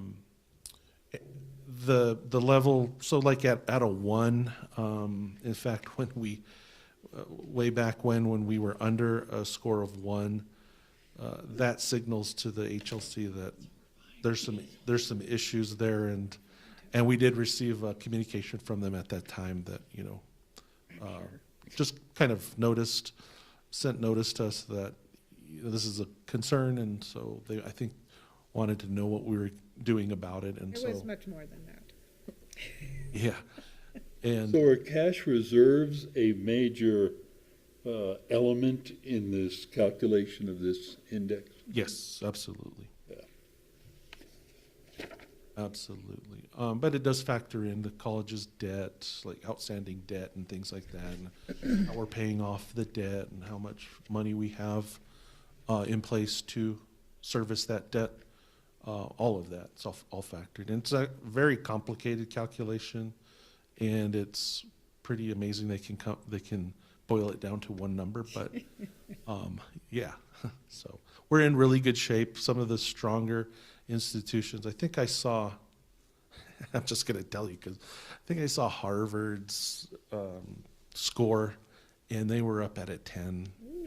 And so to be in that, not to say that we're at that level, they get a 10. They get a 10 because of their endowment. Yeah. Right. Their endowment's so huge, $1 billion endowments really help to increase that number here. And but our foundation does factor into this calculation as well. Harvard's will Oh, come they down. do? What's that? Harvard's is going to come down when they have to start paying out reparations for how they accumulated that. Yeah, true. There's a lot of issues and things like that. So, but anyway, we recently submitted that, and the New Mexico Higher Education Department asks us to send that information to them once we complete it, and so we've done that as well, and so looks good. Can I go back to the chart above that, which is the the breakdown of actual expenses with ING being 47%? Does, I know. That's I'm sorry, instruction and instruction, being 47%. We've talked about this in years past. We used to get these numbers from every single community college, and I don't think we get that data anymore. But does higher ed have any question about us not being at 50%, or does it ever question? No, we haven't. Not to my knowledge. I haven't received any communication from higher ed on that.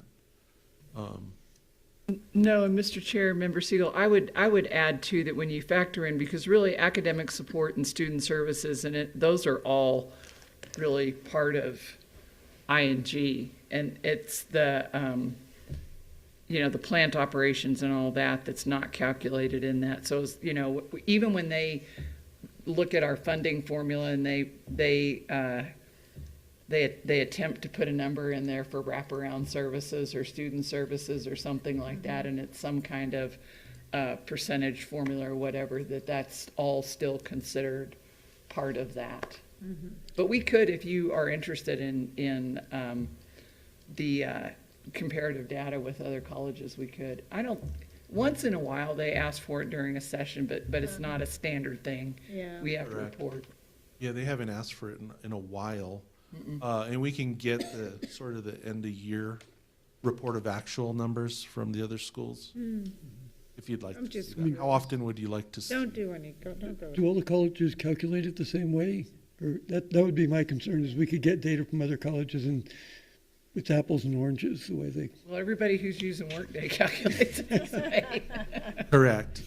But there in the past, I think I had understood that it depends, for expenses, some schools in the past would categorize a particular employee this way and we would do it that way. And To get that number higher. yeah, Yeah. so Chess is helping out with that because we're getting more uniform on it. I think that's been a lot of work has gone into getting that sorted out, and I think there's probably going to be still work that continues on that. But it is a good thing in terms of really trying to get apples to apples, because it's it depends on how an institution makes a decision on categorizing certain expenses, right? Yeah. Okay. But more or less the rules for what goes into Exhibit 10, 11, 12, 13, 14, they're HED rules, so they should be fairly consistent. Yeah, you would think. Okay. I mean, just related to what we heard from Faculty Senate today, I'm wondering if in the fall, if their faculty or the faculty or staff faculty review committee, if they have a breakdown of what they were talking about in terms of unfilled faculty positions and increasing it. I mean, they seem to have an agenda there, but I don't know what they mean. If we could somehow, and not next month but at some point, get kind of a breakdown of, find out what they were talking about and see what those numbers look like, if that's something we should be concerned about. Yeah, it's interesting, Mr. Chair, because we do meet with the Financial Review Committee. In fact, we met with them on Monday. And it hasn't surfaced in that forum, but but it is something definitely we could talk about at FRC too. Would be helpful. Mr. Chair and Member Wilson, if I could add too, I think there was a specific comment about the Associate Vice President for Learning, and I will tell you that position was created and filled. Well, it's not filled yet. At the faculty's request, but it was a previous administration of Faculty Senate, and they asked if we could create another associate vice president, because there is one for student services. Apparently there used to be one for academics a long time ago, and then it was done away with probably when we had that 0.80 CFI, and so we brought it back through the process. And I'm not presuming there's a problem, but they were just talking about But yeah, we the could. problem, and if we could unpack that and help, if it's something that the Faculty Senate really is happy with, but that was kind of floating in the back of my mind of like, that was a lot of big concern, and I'd like to at some point look into whether it's a legitimate concern or just a perceived concern. Absolutely. I had one other question about the other part of the report, in local appropriations. I've been monitoring that month after month, and so we're still I forgot, my computer closed down, but we're still a substantial amount of county appropriations have not arrived yet, and I'm just wondering, is that something where they're having difficulty with collections because our budgeted versus collections, Or was our budget based on bad assumptions? Or what I suspect is, this had always been something that lingering out there, is the new county treasurer just dribbling the money out more slowly and keeping it in their coffers? Because that didn't used to happen, but I've always wondered if some treasurer might decide, hey, let's just really slow feed the money to the community college, because that could become a concern of ours at some point. You know, the way that I track that, Member Wilson, is in this far column over on the ING. If you go to the ING detail, a real tedious one. And so I kind of try to keep reasonableness kind of monitoring of it, and so the far columns under earned, spent, current FY23 and prior FY22, you'll see there at the local appropriation, for this April, we have received 73% of what we budgeted. And then last year we had received 71% in April. So that's staying consistent, and that's a little bit ahead of last year. So really just remember that with the mill levy, you know, when we receive those funds, it's based upon when taxes are paid and due, and that comes twice a year. One in January, February, and then the second one, I think the tax bills are due in May, June. Yeah, May, like May 10th. Taxes are paid for second half, and so that's when we see the full annual revenues for local mills. I can't wait till we get the revenues from when the increased assessments that I just received a couple months ago. Right. Those have gone up. Yeah, those have been reassessed. However, there should be there's that yield control on there. Yeah. That should level those off. Now, new sales and new construction, those are right away. They get.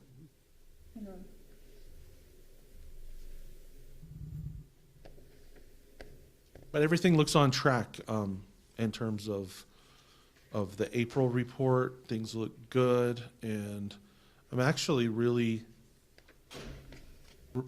happy about the results from our return, our interest rate of return on our bank balance, because that is adding substantial revenue to other sources.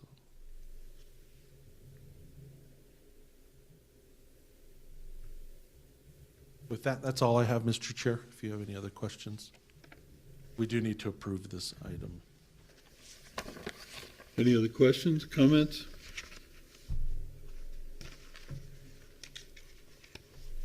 Move to approve. Second. All in favor indicate by saying aye.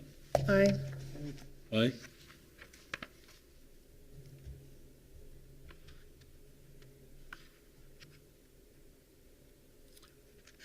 Okay.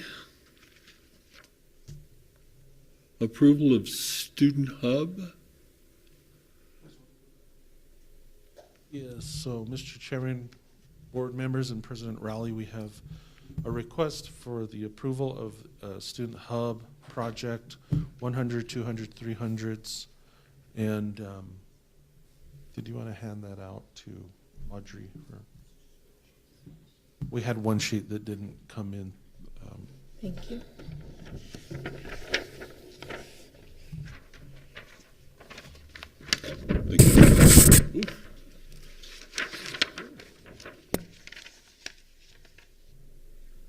So with me, I have Dobby Schmidt, who's our Director of Facilities, Andrea Mueller, who's our Assistant Director for Facilities and Campus Planning. So they both have worked really hard on this. This is these projects are what we want to take to the summer hearings for the Higher Education Committee, and that happens in August. We have to submit our request by June 1st, And so that's why we're bringing them to you today here. These projects are based upon our master plan, and they're priority projects in that plan. And so with that, I think you've had a chance to go through the kind of substantial amount of documentation we have to submit to HED. And with that, that's what HED will be considering for funding. Usually, I don't know if this is a GEO bond year. It's a state general obligation bond year. And so we normally will get $1 to $2 million in GEO bonds. Really hard to say how much they would appropriate. It is kind of dependent upon, well, it's really dependent on state bonding capacity, how much they have available. But I would imagine $1 to $2 million for this project. And the total cost of this project is, I have Andrea here who can talk about that.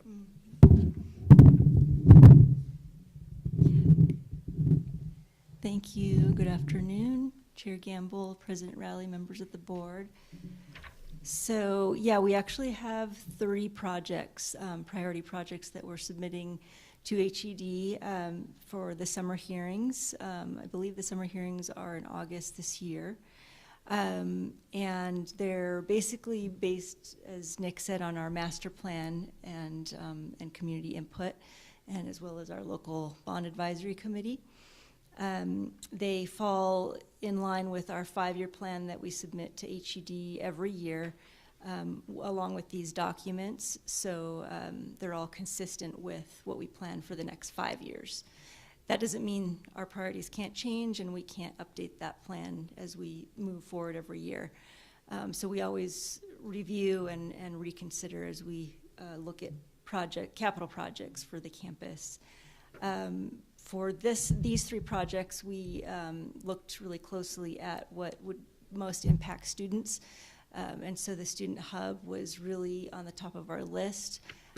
With that, when we do that project, we'll be looking at areas 200s, 300s, and 100s that would also be impacted by the project. So the master planners thought it'd be best if we kind of combine those projects together. So that's what we've done here, and that's why it's quite pricey. It's right around just over $7 million. It was in 2021, I think it was estimated at around $5 million. But with inflation and all of the other impacts, our planners came back. We met with them again recently, and they adjusted the cost for us based on inflation. And they also added in things like commissioning, test and balance, design fees, GRT, all of those other things that aren't included in the base estimate. So that's what the Student Hub and the 100s, 200s, 300s renovations project is. The second priority is our, and we've given this to them before, it's our stucco project, and that project also covers site deficiencies, ADA deficiencies as well around campus. So it covers our building envelope, basically. When we do have a lot of deficiencies there, you can see a lot of stucco issues around campus. So that's our priority 2. Not to say it's really one of our top priorities every year, I feel like. Yeah, Mr. Chair, we try to propose projects that they're likely to fund, because they don't like to fund. There's certain things they don't like to fund, but any infrastructure things, facility, building envelope, kind of maintaining the integrity of the facility to avoid a really large increase in deferred maintenance. They like to fund those things. Roofs, like parking lots, things like that, infrastructure. That's what they like. And then they really like for higher ed any projects that directly impact students. So that's why the Student Hub is in our master plan. It's kind of like the highlighted one, the top priority one. And what that would require in the master plan is just a reconfiguration of the different offices that are set up in more of a student-oriented manner, because there's ways of doing that. Right now, it's not really efficient for students. They have to kind of get passed in not really the same area, and they get passed around, and it creates a lot of headaches and frustration, I think, for students. And there's just a better configuration that can happen there. And then the classroom spaces as well, they definitely need to be upgraded on that. So we think that that's a highly probable project that would attract funding from HED on that. Now, we have also programmed these expenses within the local bond. So if we get the state funding, it would decrease the local bond, and we could basically reapportion that to other areas in the college. So that's kind of where we're at. And just to walk you through the 5-year plan, I think it's pretty important. There's a lot of planning that's required in terms of HED's request with capital. So they require us, more or less, to do the facilities condition assessment that we've done in our master plan.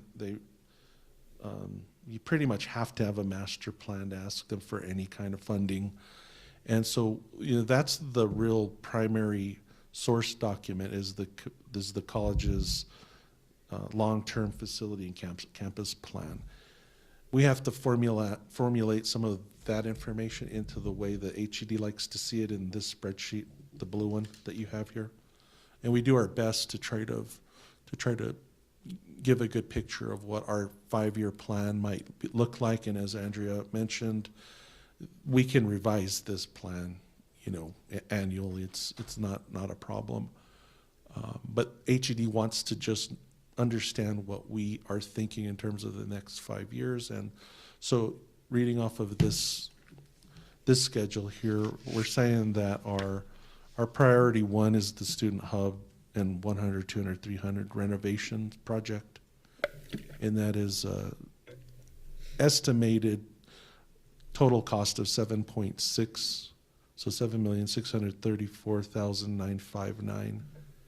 And obviously that's our estimate. And as Andrea was mentioning, our planners were able to kind of recalculate the anticipated cost because of inflation that's just spiked up so high.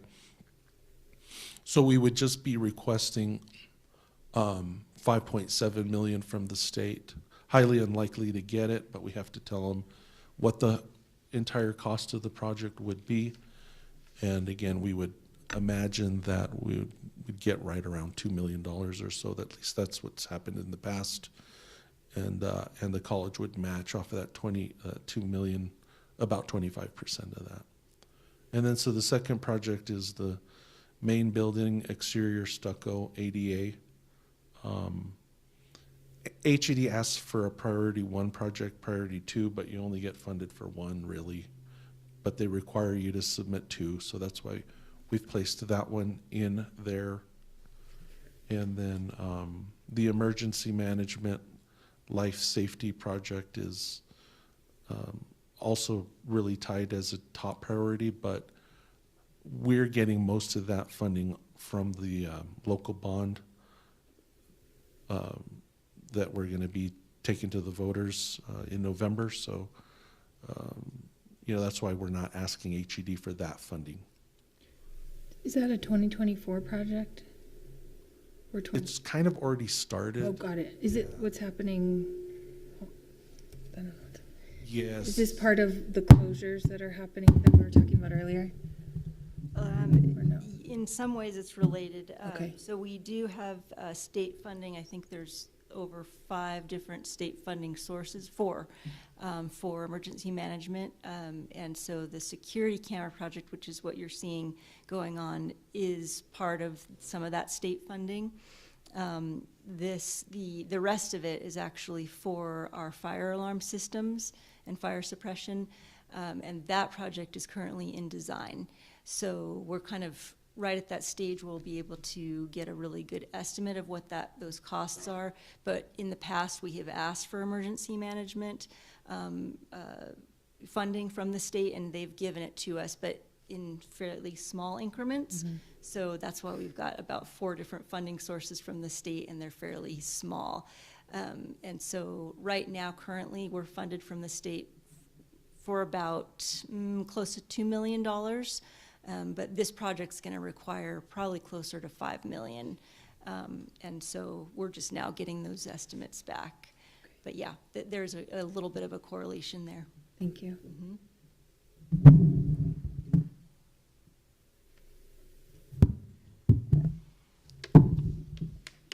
And then just moving on, we have identified here that the library and 500 wing renovations are also, that's really coming off the master plan. It's a pretty top of the list project that, you know, we want to just communicate to HED that we'll be looking at that in the next 5 years. And also our classroom and area renovations for the main building.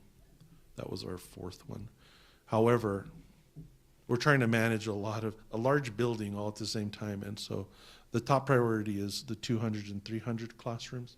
And so that 4th priority is other main building areas of the college. So that's it. That's the 5-year plan that we would like to submit to the HED. However, remember, in our master plan, it's much more of a detailed, more robust assessment of the needs of the college and things like that.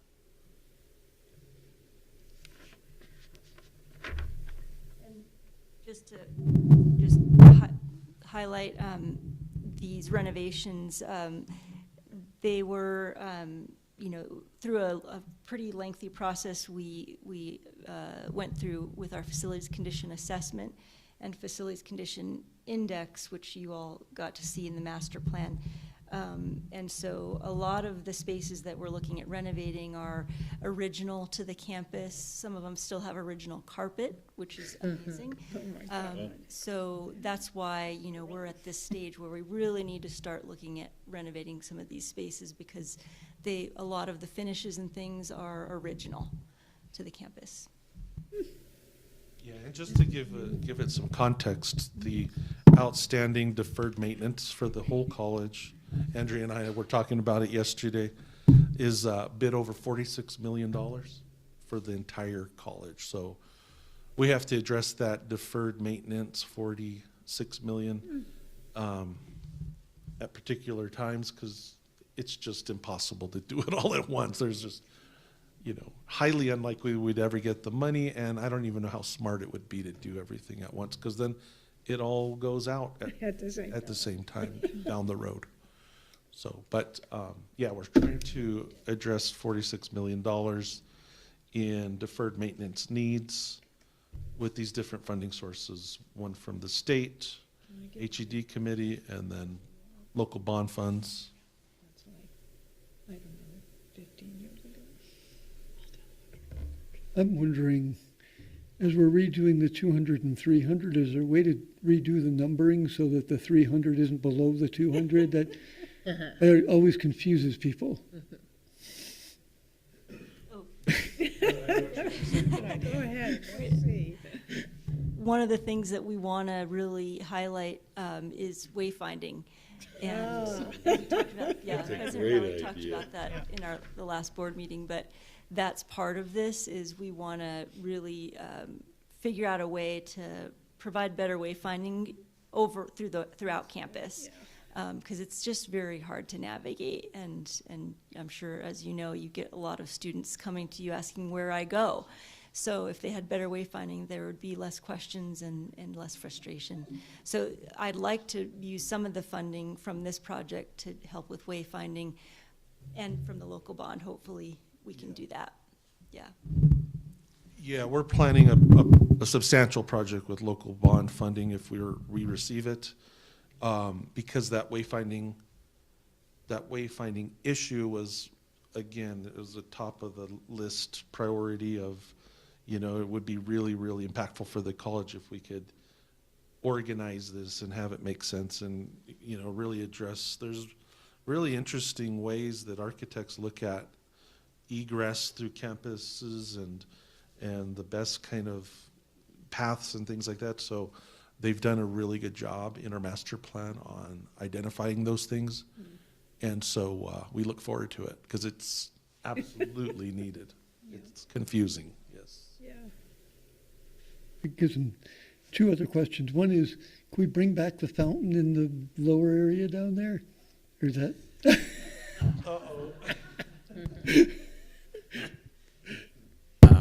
Yeah. Well, Dr. Rowley, Zooey, it would be, yeah, that would be a very, very high expense because we'd have to cut out all the tile work that they did. We'd have to repipe. Yes, it would that would be an expense. Now, we could do something outside now that the ponds are being taken away. We could do a nice rock area with a nice koi pond out there. We were thinking something along that line where they could sit, enjoy the waterfall.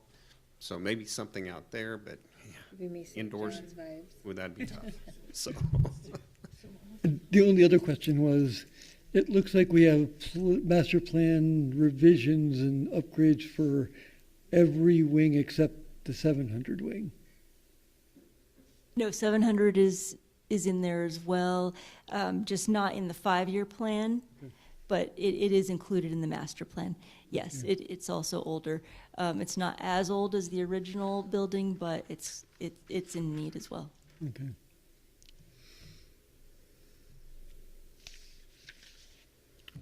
Okay, any all other we have. questions, comments?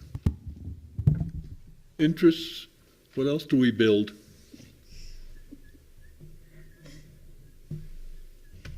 If Expand not- our nursing program building? Okay, can I have a motion to approve? So moved. Second. All in favor indicate saying aye. Aye. Aye?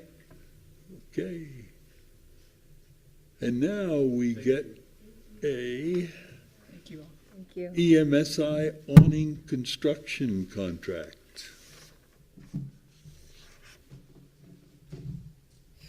Mr. Chair, this one's, we've been waiting on this one for a while. This project, we received some state funding, a state capital appropriation a while back for the funding of this EMSI awning. It's where they can do some outdoor instruction and have some overhead covering so that, you know, the sun's not burning down and it's not raining on them. So that's the project. What ended up happening was we started to do the procurement for it and quickly found out that, especially after the spike in inflation, the prices went way above what we had in place. And so we've fixed all of that. We have the funding in place now. And so we're just asking for your approval to move along with this contract here. And Lisa here can provide any comments you might have on the project. Sure. Good afternoon, Chair Gamble, Dr. Rowley, members of the board. For this project, as Mr. Tell has said, our estimates came in quite a bit over, or the estimates from the contractor came in quite a bit over the architect's original estimate. We went through 2 rounds of value engineering. The initial quote for construction was $369,000. We have reduced that down to $294,000 now. And where is it going to go? Yeah, briefly describe it. Sure. This is going to be a steel awning built over where the emergency medicine classrooms are. There's currently an ambulance out there. It's kind of an underused courtyard. The idea, as Mr. Tell has said, we're going to be, students will be able to work outside as they're going to be when they're out in the field. They'll be a little bit more comfortable during their training, so they're prepared to do it in the real world. Sorry.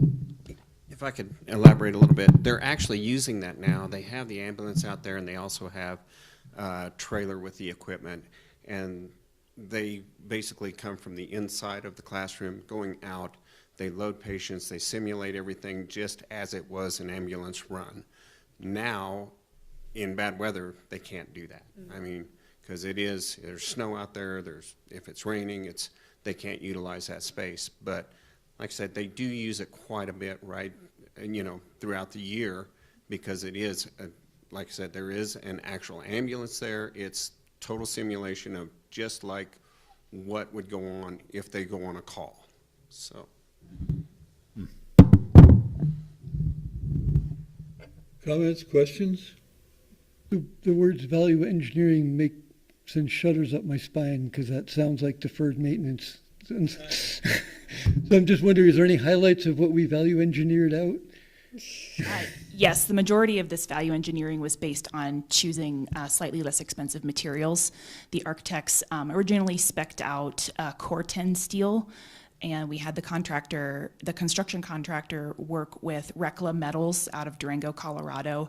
They were able to find a substitute that is going to give us a similar look and the same quality.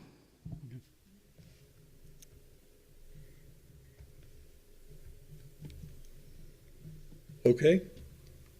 No other questions, comments? Do I have a motion to approve? Move to approve. Second. Second? All in favor indicate by saying aye. Aye. Aye? Unanimous approval. Finally, a phone infrastructure replacement contract. Thank you very much.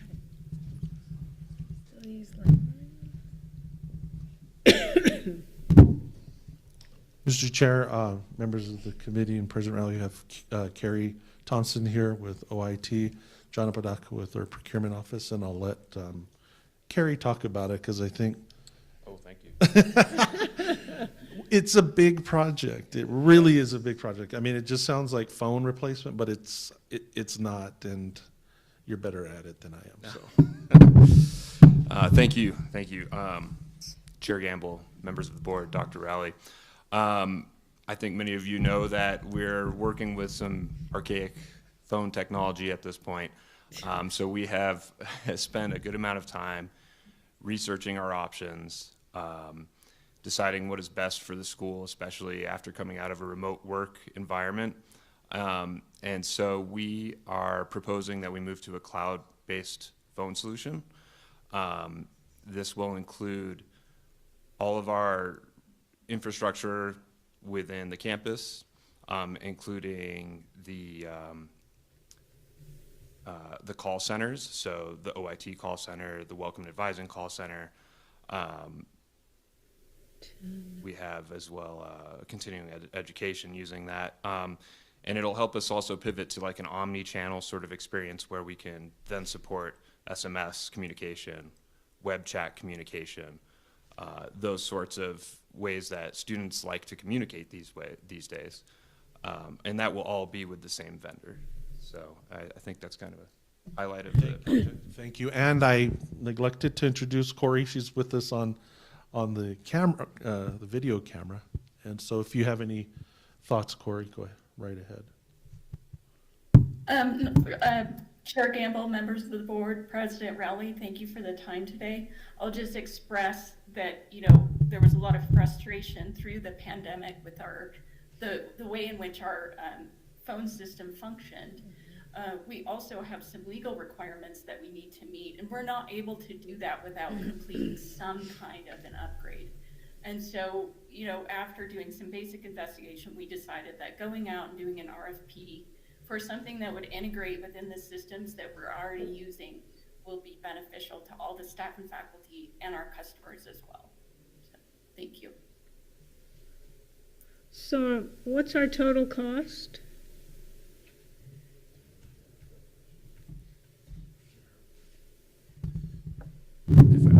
Sorry,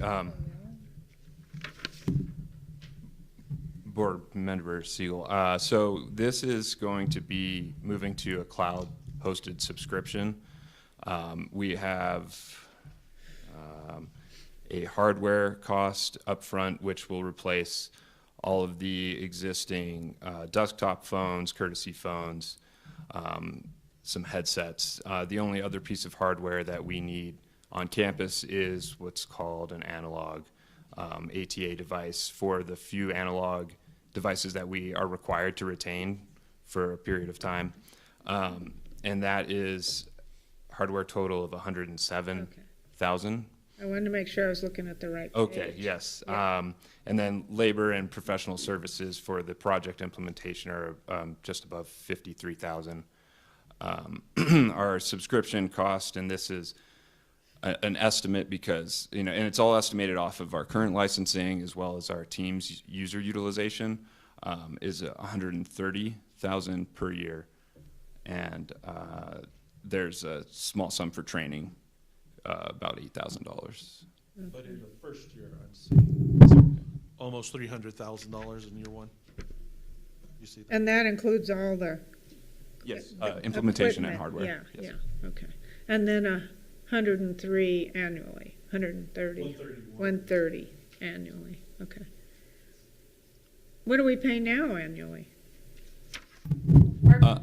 Our current software costs are about $110,000. But what isn't reflected in that is the infrastructure costs. And also the electrical costs for things like the servers and the equipment that we have to run. So all of those costs will go away as well. So Okay, it's, it's probably about equal Yeah. when you add all those things up.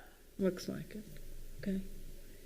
So is this technology, is this good for 2 years, 5 years? Being as it's a service, it is good for as long as we're willing to pay for the subscription. There's no requirement to upgrade hardware other than the desk phones, which have a 5-year lifespan. And so there's no cost to renew licensing other than subscription, that sort of thing. So we have clouds forever, huh? I guess you could say that, Chair Gamble, yes. Does this give us the capacity to relatively easily add additional lines? For instance, a lot of times student clubs and groups it would be advantageous when they're organizing an event to have a phone line with answering. Is that something that will be more possible with this new system? Board Member Wilson, yes, that's definitely, it scales on demand. So we can access a web portal administration console and create those on demand. And we own already about 1,500 what are called DIDs, or direct inward dialing numbers. And so those will all be hosted with this service. So all of our phone numbers that we use, 428-1000 and so on, will be available for us to scale on demand.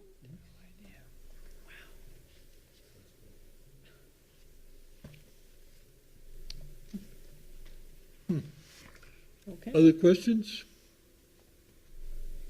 Okay, Move to approve. move to approve? Second. All in favor? Aye. Aye. Okay, approved. Thank you for your time. Thank you.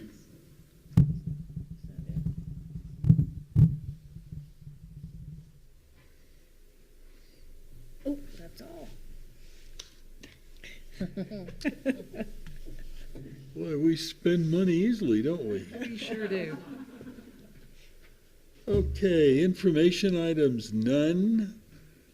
Other policy items, none. Any other board reports? None that I'm aware of. Next board meeting, we're having a board retreat on the 8th, and I'll send out a email to all the board members about that meeting. Where is it going to be? Well, that's one of the questions. We could have it here, or we could go someplace. And, yeah. I'll send out a note. Okay. Find out if you want to be outside or, yeah, and also something about the agenda. So our next board meeting will be June 28th in here. Okay?